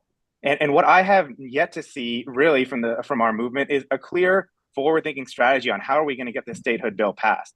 You know, we have only limited influence on what happens on a national level in terms of what the Congress looks like. But what we can do is, when we have the right Congress, do we in DC have the right strategy? Are we ready to push the statehood bill through? And that's what I think we've been missing a little bit from the statehood movement. So the #1 thing I'll do is make sure we all get on the same page and have a clear forward-thinking strategy. Here is how we're going to pass the statehood bill. Here is what DC Vote's going to do. Here's what the shadow senators are going to do. Here's what every single person in the ecosystem of statehood will do to make it happen. Thank you, Mr. Jain. Mr. Owolewa. Yes, thank you for that question. And one good thing about being in this forum with 3 other statehood activists is that we all get to agree on certain things that we've been doing for the past few years. I believe in terms of this role, we have to not only do things in the short term in terms of getting more senators to be on board with DC statehood, get more House of Representatives, Democratic representatives elected to support statehood. We also have to think about the long-term plan as well. The people who are running state legislative races right now are going to be tomorrow's Congress member candidates. We have to get them as well. That's why we went to West Virginia and introduced the DC statehood resolution. That's why we're going to Texas and doing the same thing, because we understand that young people being involved, future candidates being involved, is going to help us flip this conversation into something that's more viral. And instead of being a page 9 issue, will be a page 1 issue. Thank you, sir. Any rebuttals or other remarks? Yeah, I've got just a clear rebuttal. And I've heard. Hold on, Mr. Kinlow. You're going to get 30 seconds and then, okay. Thank you. And Let me know. go right ahead. Okay, so I heard that there is no strategy, and I think it's clearly that there is a strategy and a path forward for DC statehood, and there has always been. But what we have lacked is just the investment, and that's what we need to work on. We need to make the investment and the commitment out in the states. We all see McDonald's. We all know McDonald's. We know all the products McDonald's has, but they tell you each and every day what you should be buying from them. We need to be doing the same thing about statehood. People are not going to act on an issue unless we tell them, unless we show them and show them again. And then we keep showing them why we need to be first-class citizens, and being a second-class citizen doesn't matter. And I'll add something as well, if it's okay, Calique and Ms. Johnson. You have 30 seconds. I'll wait for you. Okay, great.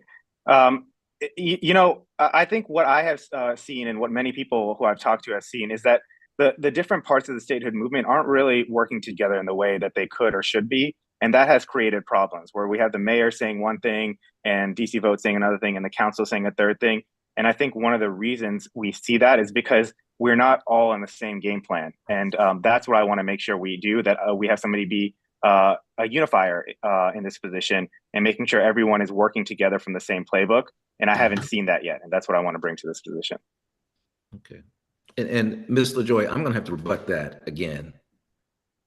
Wait, I have to. Hold on, wait. Sorry, that's the timer, y'all. Hold on, Mr. Kinlow. Calique, did you want to give Oye or Ms. Gray another chance to add on before we do another rebuttal? I'm going to kick it to you. If any other one of you have a rebuttal. Well, the only thing that I would add on to that is that I'm not sure that we don't have a clear strategy.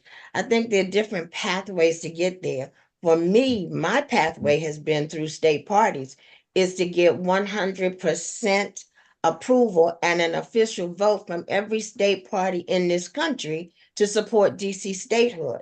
I mean, that opened up a pathway for us to, get to more congressional members. So I'm not sure that we don't have a strategy, that we're not on the same page. I think it's just different ways that we do things, and that just happens to be one of the ways that I've been successful. So I add that to the mix. Can I do a rebuttal? One thing that I don't like, and I think Ward 8 doesn't appreciate, is solo credit for group action, right? We all were part of this together in terms of getting certain Democratic parties to support DC statehood. In addition, this shouldn't be a Democrat versus Republican issue. This should be about a matter of keeping us equal to our friends and neighbors in Maryland and Virginia. Beyond that, we need to make sure young people, regardless of what their political affiliation is, understands the importance of having DC representatives voting and DC residents having their voice heard on a national policy standpoint. May I ask a question? Hold on, Ms. Gray. Calique. Hold on. Okay, so we're gonna do one follow-up rebuttal for each question. So as far as we're gonna do one from each person, one rebuttal for each question. So we're gonna have to move on to the next question. Which is, what unique perspectives or experiences would you bring to the role of shadow senator or representative? We're gonna start with Ms. Gray.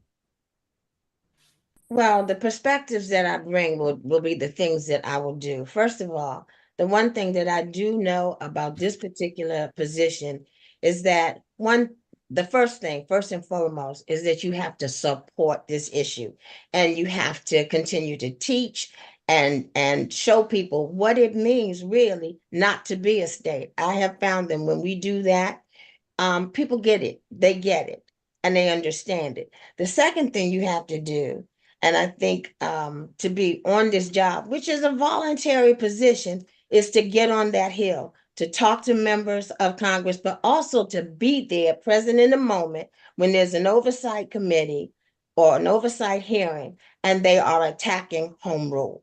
We need to be packing the room. Thank you, Ms. Gray. Mr. Jain, same question. Yes. So I am a voting rights attorney, right? I work on voting rights issues every day. I work directly with a lot of the nationwide democracy groups that are essential for our push for DC statehood, whether you talk about Campaign Legal Center or the Brennan Center or ACLU, and the list goes on. And so I have experience in advancing voting issues on a national and a state level issue through my work. And one of the things that I have learned is that people often misunderestimate or underestimate the importance of these advocacy organizations in advancing our agenda. And so what often happens is that advocacy organizations will write a bill and you'll have a legislator be the champion and introduce the bill. And so I've seen that process in action. I've been a part of that process. And so I'm going to bring that experience to this position and my connections to these nationwide organizations, who are the ones who have members in the districts of the senators and representatives who we need to vote for us. You know, we don't have the vote in Congress, so we need to be pushing people who do have the vote to push their representatives to advocate for us. And so that's what I'll bring to this position. Yes, sir. Thank you. Mr. Oye, Mr. Oye, Mr. Oye. Yeah, thank you for that question. Unique perspectives to bring to this office. One thing about being an incumbent is I can't just tell you what I want to do. I can tell you what I've been doing. Here in Ward 8, we lead through service. We're not a lecture community. We're not going to do things based off of what is important to us. It's how you relate to the next person. Now, I could have just said, hey, we did a bunch of programs just because it's a great thing to do, but it also ties into statehood.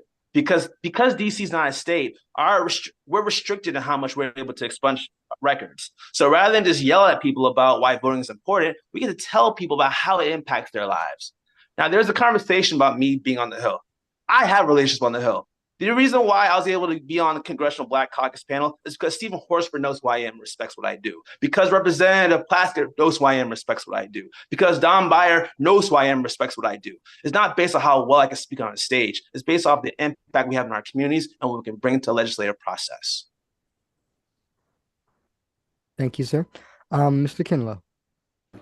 Right, and the perspective I bring is I think it's kind of a full universe. It's one of being an activist, an advocate, a person who's worked up on Capitol Hill, a person who managed the mayor's office of federal and regional affairs and maintained relationships with many elected officials throughout the country. It's about a person who's worked with many national organizations, including Fair Vote, NAACP, Leadership Conference, League of Women Voters, many national organizations that have been carrying water for our issue.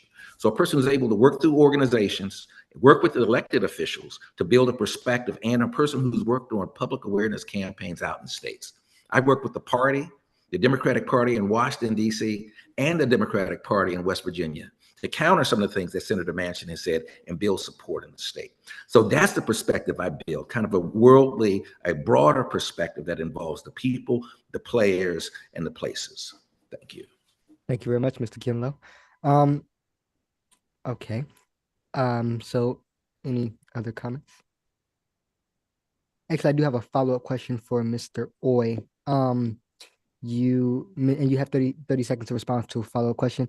You mentioned that we can tell people why voting is important rather than shoving it down their throat and yelling at them. My question to you is, why do you feel that people don't more so choose to vote nowadays? Well, when I've talked to people about voting, some of those who are reluctant to vote don't understand that how important it is. They're used to things not going their way. They're used to being told or talking to their elected official every 4 years, every 2 years when it's time for re-election time. Being a former ANC commissioner, I understand it's important to lead through your service and let it talk for you. The reason why I'm able to go into almost any neighborhood regardless of what my background is, what my name is, it's because I've been putting in the work. We've been going to classrooms, getting kids interested in science careers. We've been going to neighborhoods, talking to them about what they care about. And that has really transferred forward. And that's how someone with a different name can keep winning these elections. Thank you, sir. Okay, any add-ons? If not, we can move on to the next question. So beyond statehood, Mr. Jain, what other issues would you focus on as a voice for DC residents? Yeah, I mean, so number one is working with our council and with Congress to make sure that the Congress is not interfering in our local affairs. Just a little over a year ago, we had Congress overturn a bill passed by the council for the first time in, I believe, 20 or 30 years.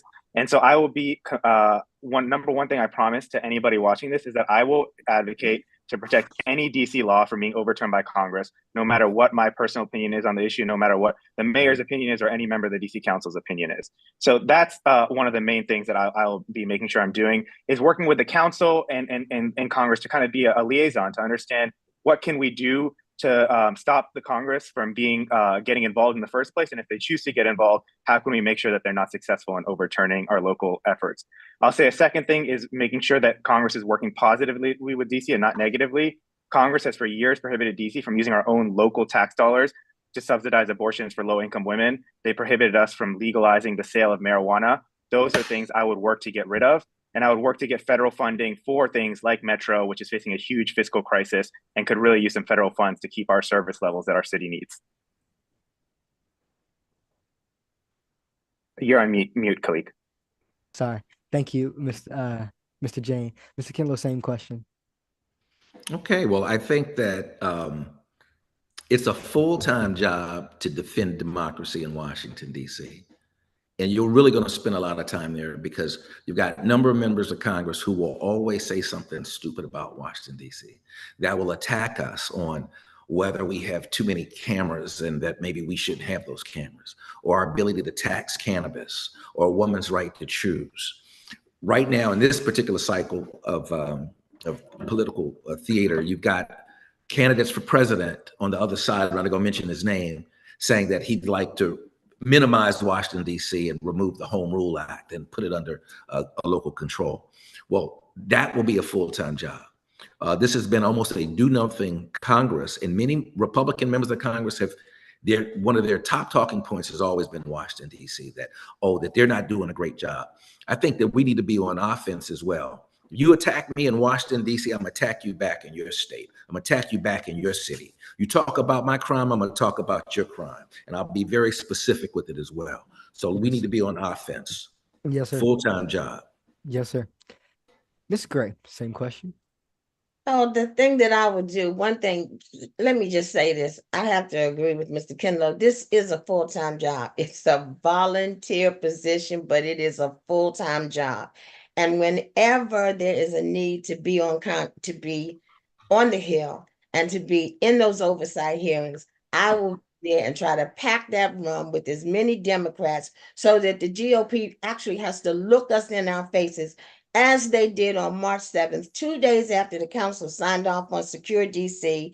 We had a representative from Congress to introduce a crime bill for DC and look me in the face and say, if DC can't control their crime, we will. We should have had that room pack, and I don't ever want to see something like that happen again, with us not being there in full force to face them with what they do when they try to attack us. Yes, ma'am. Thank you. Mr. Oye. Yes, I would like to add that to that. I agree with everything that was said before, but it's not just about how much time you have, it's about how you use it. As Eugene earlier said, we've gone to West Virginia, not only to write in a local publication about Senator Manchin, but also go on a radio station that he favors to talk about him. Because I'm not just talking to a conservative radio host, I'm talking to their listeners, talking to their voters.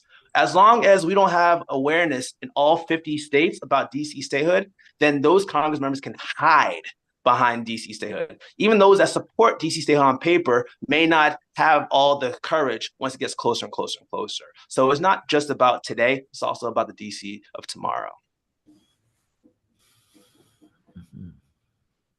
Okay, thank you. Any rebuttals or other comments? If not, we can move on to the next question. Next question will be, how would you build coalitions and garner support from members of Congress to advance the cause of DC statehood and autonomy, especially across the aisles with Republicans? We can start with Ms. Gray. Thank you for the question. One of the things that happened with the GOP primary here in the district, it was the first primary that emphatically denounced Trump, which to me was opportunity, because that means that there are some like-minded Republicans who are probably for statehood who could work with Democrats. And it reminded me of a city council that we once had with Republicans, Dr. Jerry Moore, Carol Schwartz, Hilda Mason, who worked feverishly on behalf of our city. And so I think that there is possibility, and it certainly is worth trying. Thank you, Ms. Gray. Mr. Sorry, was that me? Yes. I didn't quite catch it. Okay, yeah. Yeah, I mean, I think it's an important question.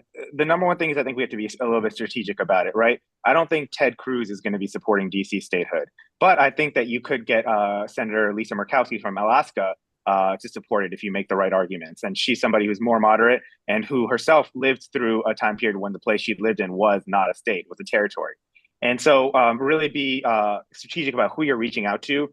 I'm going to work to get Republican support, and I'll, of course, work to get Democratic support and really work with the moderate Democrats, especially talking about people like Mark Kelly in Arizona, like Angus King in Maine, and focusing on the people who are the deciding votes, who are gettable but aren't gotten yet.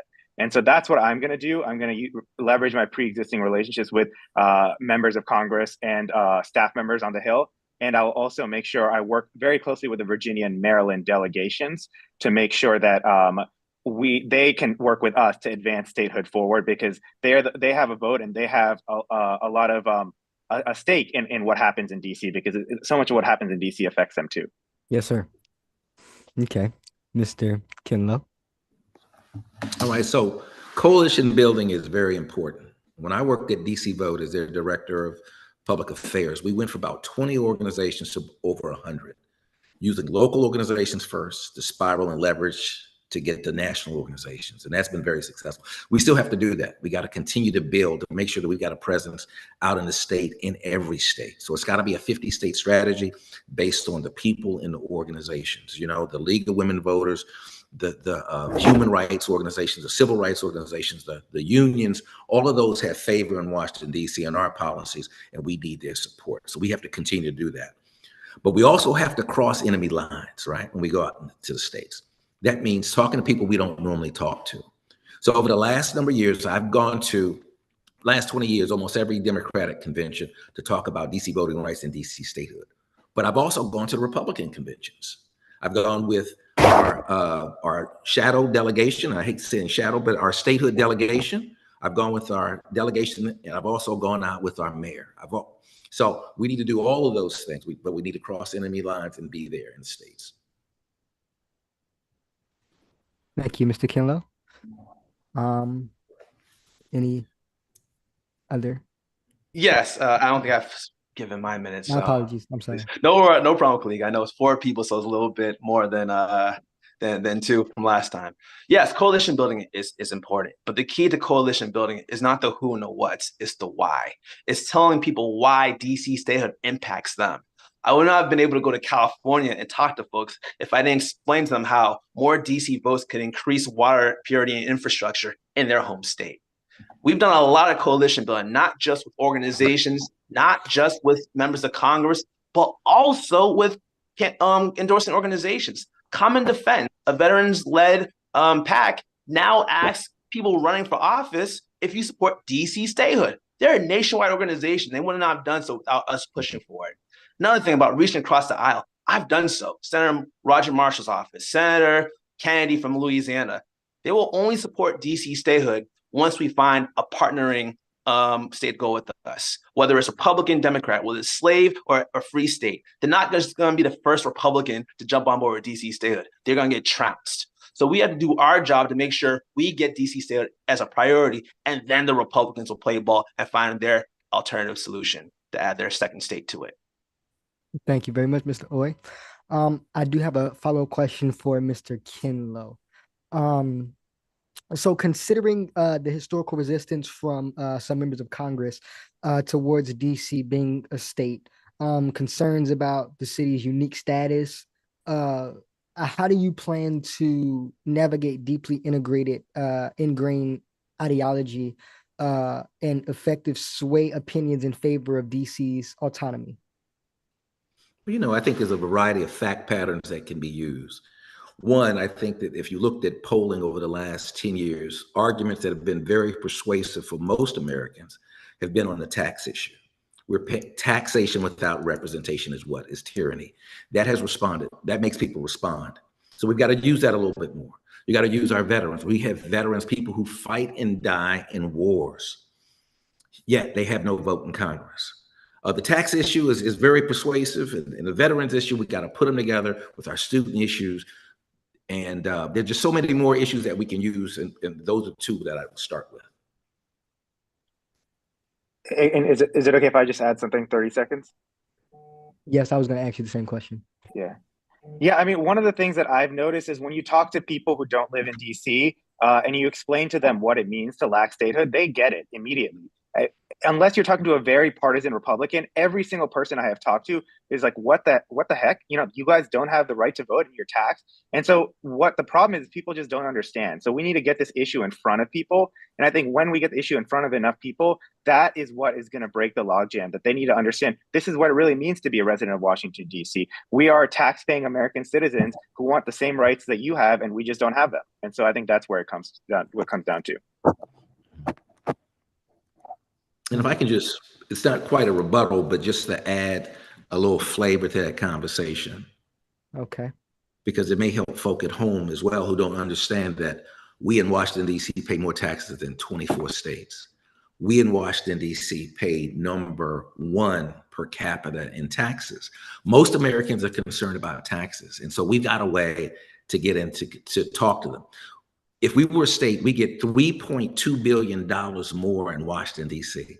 That $3.2 million will go to our kids, it'll go to our schools, it'll go to our seniors, it'll go to our infrastructure. So we need to be fighting. We need to be fighting. And I think we can share that message with them and they'll understand. Okay, thank you. Ms. Gray, you have something to add?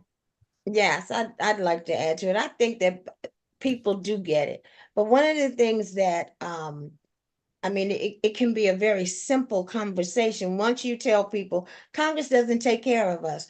We take care of ourselves, yet they have the ability to tell us what we can do with our own tax dollars. It makes no sense. It makes no sense to anybody when we say that to them, and they get it, and they support statehood. I find that more and more people do understand, and they do support statehood. It's just an unwillingness to Congress, because we all know if DC gets statehood, have more Democrats. Yes, ma'am. Thank you. Okay. All right. So we're gonna move on with that question. Some people, including Republicans, have suggested the best way for us to receive full citizenship is through the state of Maryland. What is your stance on retroceding the district back to Maryland as an alternative to statehood? Mr. Jain.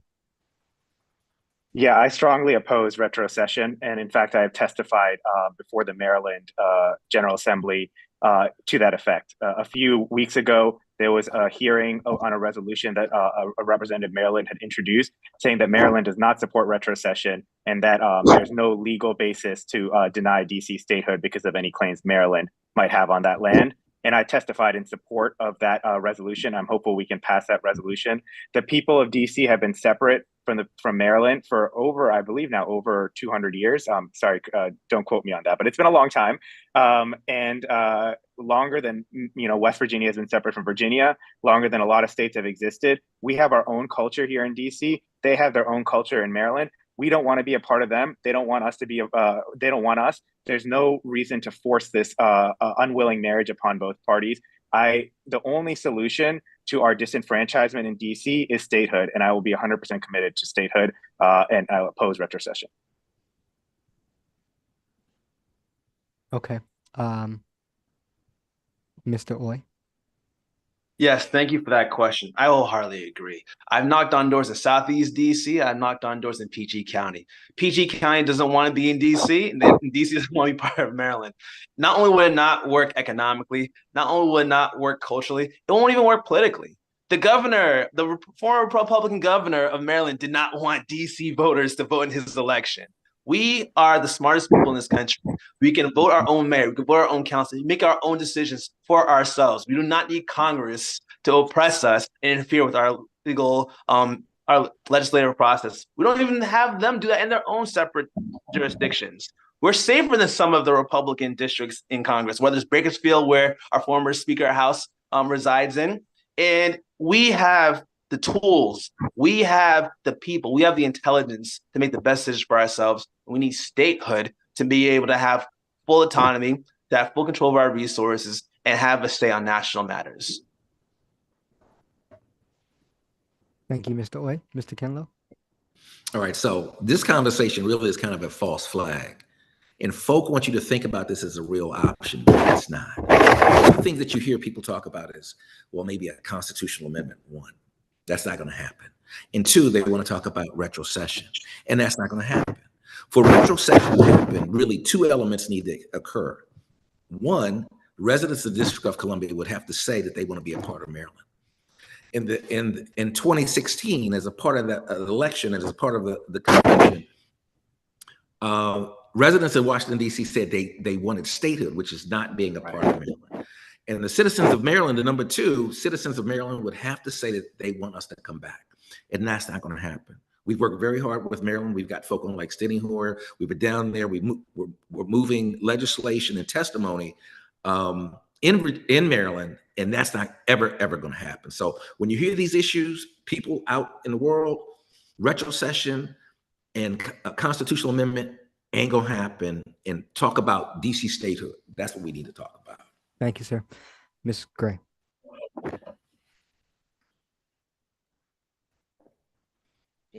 Okay. Retrocession is a moot point. We don't want Maryland. Maryland doesn't want us. As a matter of fact, Maryland supports statehood for the District of Columbia. It's a moot point.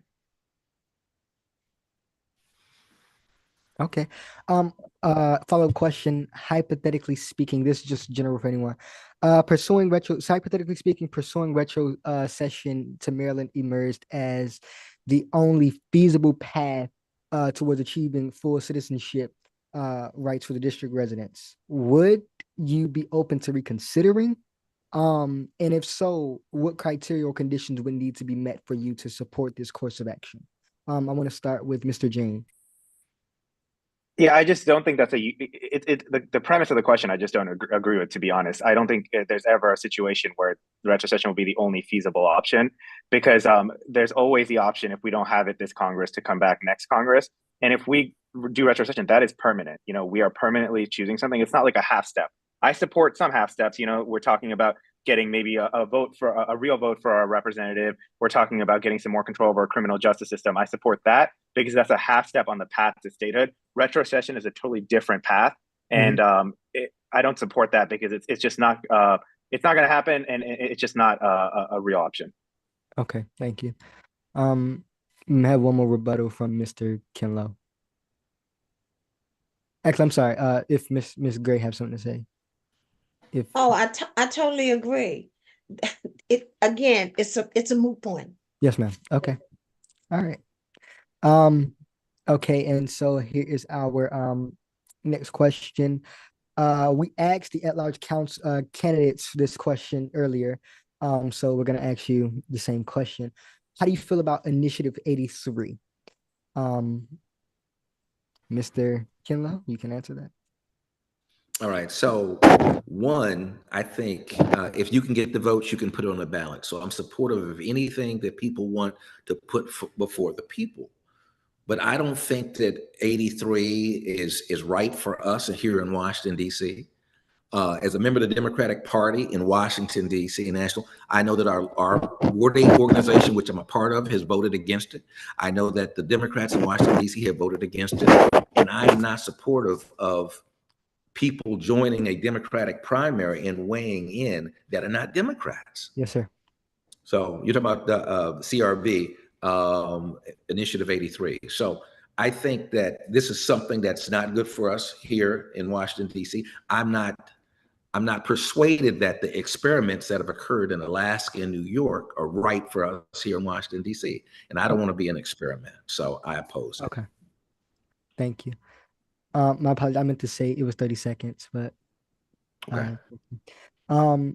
okay, I'm gonna ask Mr. James. I'm sorry, Calique. I thought that was a whole question. I'll put, because I gave Mr. Kinlow a minute, can we give everybody else a minute to be fair? Is that okay? Okay. Mr. Jain. Yeah, I am a strong supporter of Initiative 83 for a couple of reasons. One, you look at the ranked choice voting aspect. Ranked choice voting benefits communities of color. It benefits communities just like here in Ward 8, because it makes sure that the person who's actually supported by a majority of the population is elected. You look in Ward 7, you have 10 candidates running. Somebody's going to win with 20% of the vote, and we don't know who actually the majority of people supported. Ranked choice voting would avoid that. Its studies have shown that communities of color, that voters of color are more likely to rank more candidates than white voters, and so ranked choice voting benefits communities of color. I trust the voters of Ward 8. I think they're smart enough to know how to rank candidates, and I know that they will use ranked choice voting effectively. On the open primaries aspect, you know, let's all be honest. Like, we don't take anything for granted, but the Democratic primary in DC is the main event, right? And what we're doing is we're disenfranchising tens of thousands of people. I think 1/5 of all voters in DC from the main election in DC. I was at a League of Women Voters new citizen naturalization ceremony. A lot of them don't understand how this works in DC with the Democratic Party being the main election. They didn't choose a party to register. I wanted to yell at them, you're disenfranchising yourself by not registering as a Democrat. Of course I couldn't, I was a nonpartisan employee. Those people deserve the right to vote in the only election that matters, and that's why I support Initiative 83. Thank you very much. Ms. Gray. I do not support Initiative 83. First of all, if you want to vote in the Democratic primary, it's simple, just become a Democrat. And in terms of ranked choice voting, our research, and I'm an officer of the DC Democratic Party, our research shows that it does disenfranchise voters of color, particularly in wards 5, 7, and 8. We voted against it. I do not go against the party. That's the party's stance, and I support it wholeheartedly, 100%. Thank you, Ms. Gray. Mr. Oye.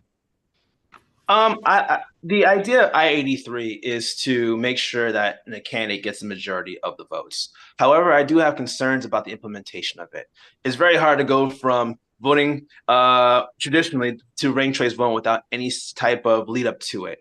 I believe that a ranked choice vote would probably be more, I think I will be more willing to support that on the ANC level, given that there's oftentimes 2, 3, 4 candidates, especially in those elections. And it will give people, especially in Ward 8, when I was my first race, I was with 3. I was in a seat, a race of 3 people, the opportunity to learn the process. I think when we saw what happened in New York, we saw that someone wasn't even elected mayor for a few days. And I believe that with ranked choice voting, there's an opportunity to really educate all DC residents about what this process is.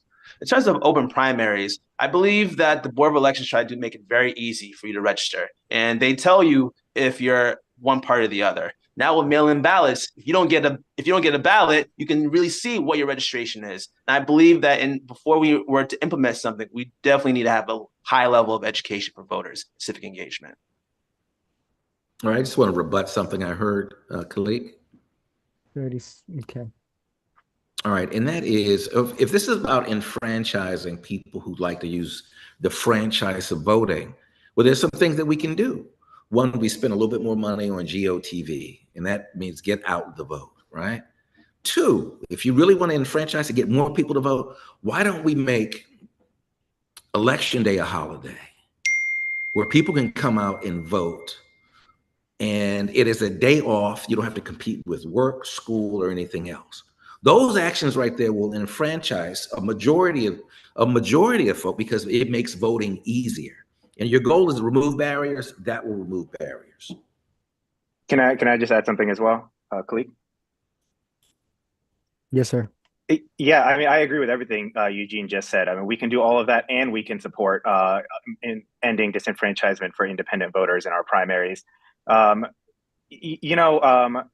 we talk about independent. When we talk about independent voting, I think it's important to point out DC is a huge outlier in the rest of the nation. Almost every other state in the country allows independents to vote in party primaries. We are one of maybe three jurisdictions that don't allow it. So the sky will not fall if this happens. It happens in every other state. They have strong Democratic parties. I am a proud member of the DC Democrats, and I believe that this will only strengthen the DC Democratic Party and not harm it.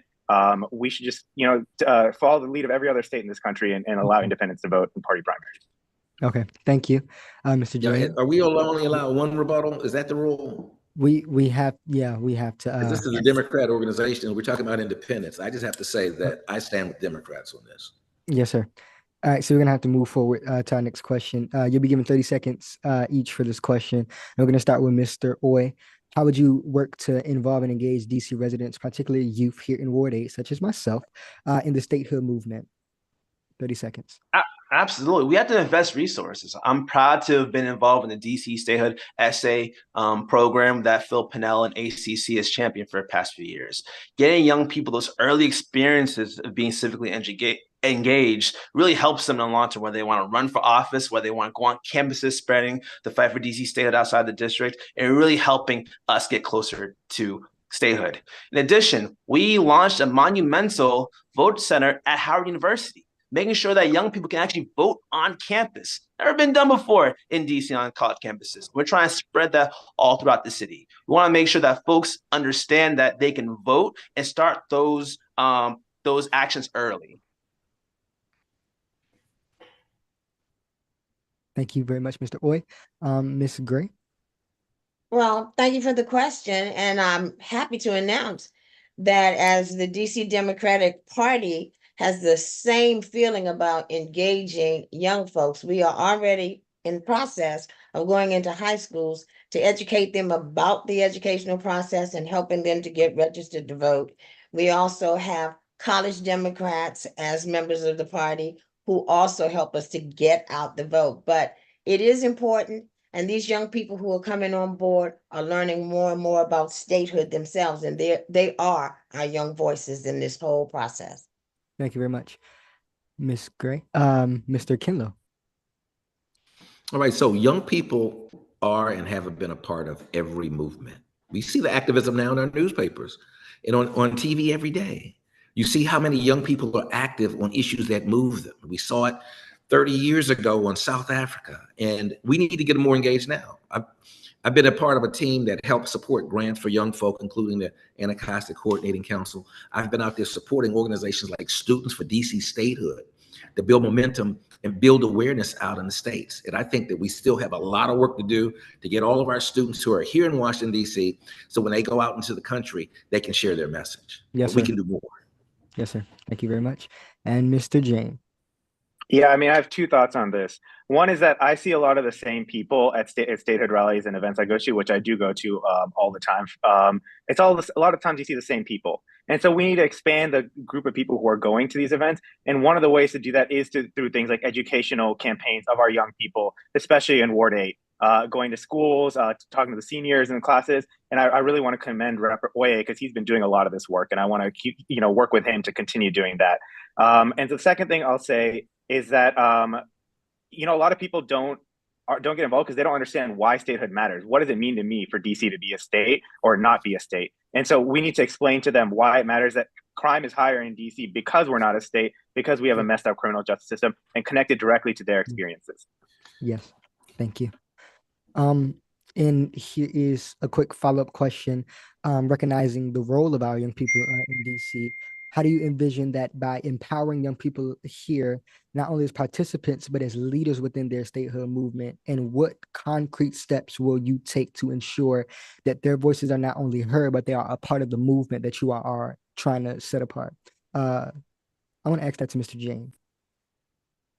Yeah, I mean, I think that what we need to do is we have something called the statehood table, where we have people meet who are part of different statehood organizations to talk about how to move the cause forward. And we need to make sure we have more people in that attending those meetings who are part of the organizational, grassroots leader efforts to advance statehood. And if we can get more young people in Ward 8 directly involved with statehood and being part of those conversations, not just showing up at events, but really guiding and leading the path forward for us. That's what I would like to do and make sure we have that organizational apparatus in place.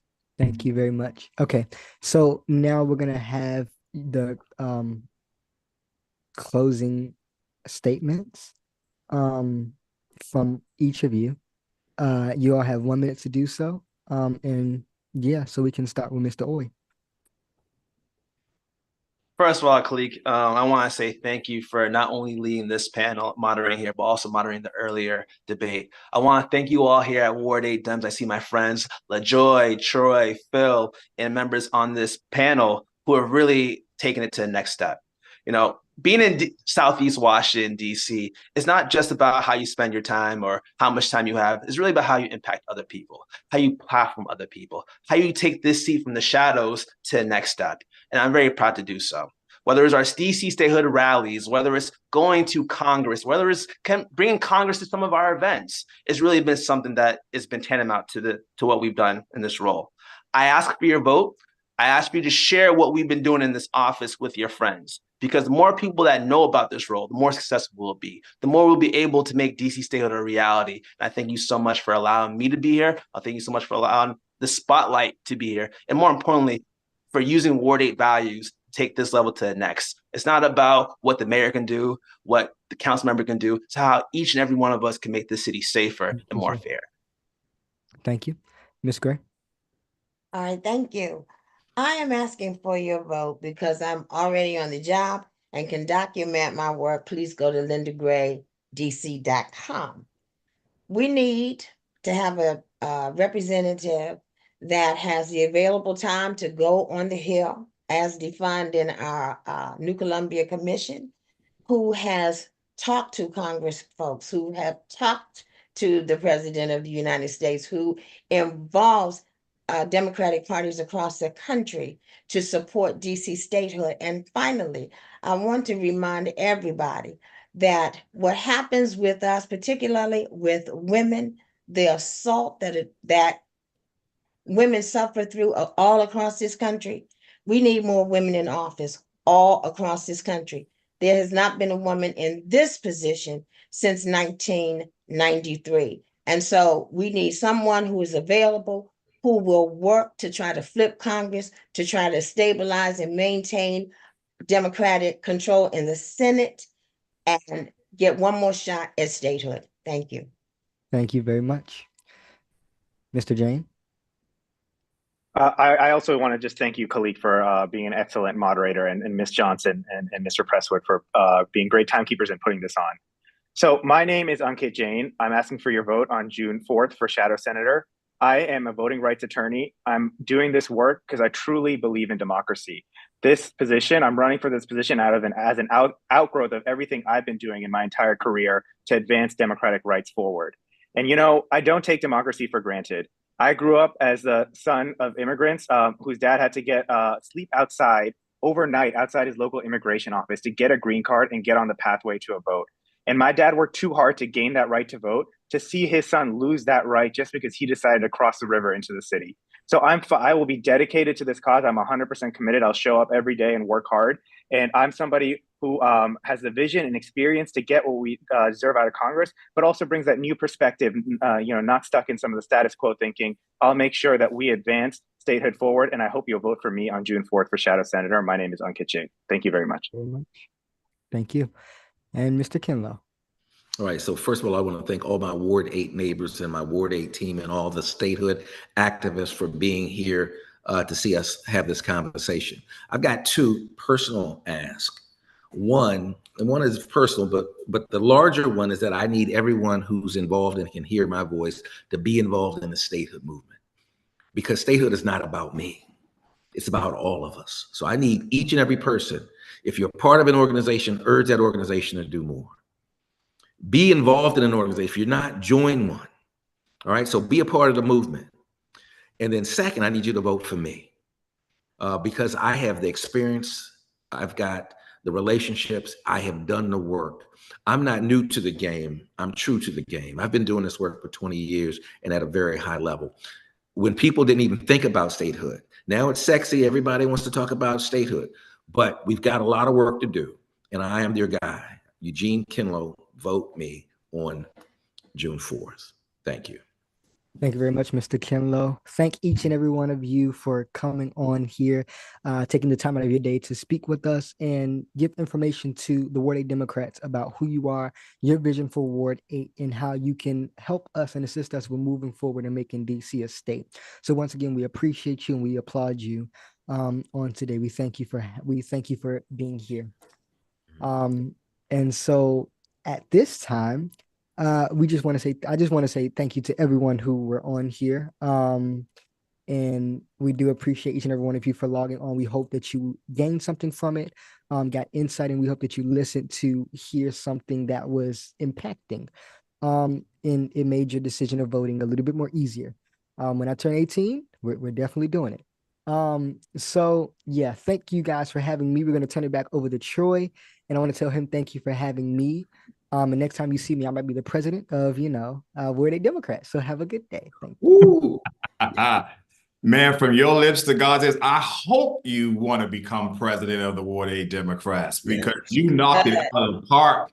You knocked it out of the park today for us, Calique. And I just want everybody to just give him a round of applause, clap it up for him, snap it up for him.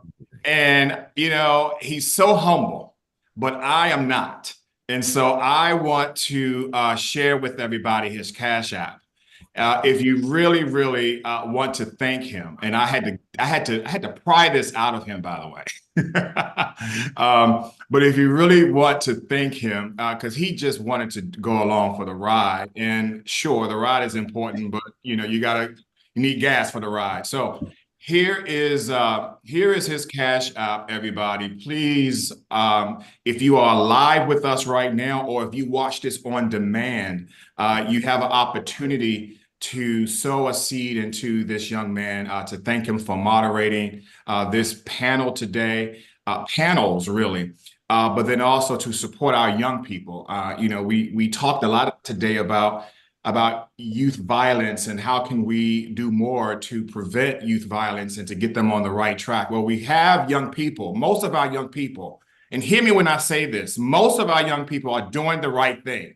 And so we have to support them when they are. And so here is one way that we can do that with Calique today. So thank you, Calique. I appreciate it. And please thank your family as well for lending you out to us this afternoon. All right, so once again, that's Calique Barnes. That's his Cash App. Screenshot that, Cash App him. Donate to us at Ward 8 Dems, and we'll, if you can't do a Cash App, and we'll forward it on to him as well. All right, so I want to just wrap us up here in terms of where we go from here. So just keep in mind that the last thing that we need to do is we got to vote. So I shared with you all earlier those vote centers. I just want to quickly put them up one more time so that you see them, and screenshot them if you need to, so that you can be prepared. It's all about preparing yourself for this election season. So here are the drop boxes one more time. They open up on May 10th and they go through June 4th. They're going to be 24 hours a day. If you are not near a mailbox, you can take your ballot to one of these drop box locations. If you want to go in person, I'm someone, I have to tell you, I still like to go in person. But sometimes I'm traveling on election day. But if you, but let's say that may be the case for you, then go early. Don't wait until the last minute. Go early so you can go to these locations here. They open up on Sunday, May 26th, and they go for a full week until Sunday, until Sunday, June 2nd, and they open at 8:30 and they go to 7 o'clock. The only day they're going to be closed in that week is on that Monday, which is Memorial Day. So make a plan. If you know that you really want to go in person, but you may not be available on the 4th, which is the final day to vote, go early. Go early. So here are the early voting locations just in Ward 8. There are many more across the city, but these are the ones in Ward 8. And then here are the vote centers that are going to be open on the final day to vote, which is Election Day, Tuesday, June 4th. They're going to be open from 7 a.m. until 8 p.m. These locations are near you. They're in the community. They pretty much are like the precincts that we are used to in the past, but they are different than precincts. They are vote centers, which mean anybody can go there and cast your ballot. So if you didn't get a chance to do a drop box or a mail-in, if you didn't get a chance to do early voting, here's your last chance on Tuesday, June 4th, 2024. All right. So I want to just, as we wrap up here, I do want to once again just thank everyone who has been a part of this. I want to thank LaJoy Johnson Law, who was our timekeeper. Thank you so much, LaJoy. LaJoy reached out a month ago and said, hey, I want to be engaged with whatever you need. LaJoy used to be a member of the Ward 8 Democrats on our executive team, and so we appreciate her volunteering.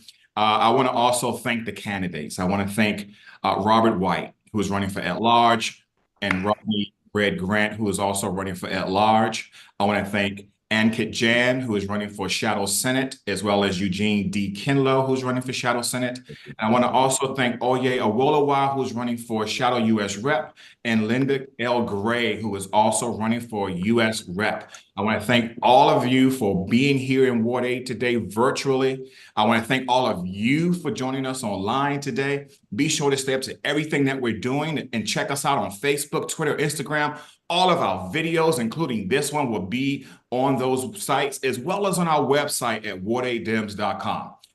Join us to serve on one of our wonderful committees. I mentioned them earlier: youth, seniors, public relations, statehood. We talked at length today about statehood. There's a place for you there as well. So if you are a Ward 8 registered voter, we have a place for you to showcase your talents and your gifts. So send us an email at info@ward8dems.com. That's the number 8dems.com. Our next forum is going to be on May 18th. That's the Saturday, May 18th. It's going to be at Sycamore in Oakland. It's going to be for Ward 8 Council and Delegate to Congress. We will also have a straw poll at that event. So if you filling a particular candidate today, then you can come out to that in-person event and you can actually cast a straw poll ballot for them so that they know what the support level is here in the ward. We hope that we see you then. So if there is nothing else, and we're over time, so I don't think there's anything else, again, I want to thank you all so much. Until next time, go in peace. God bless. We are adjourned. Thank you. Thanks, Troy. We love you. Bye.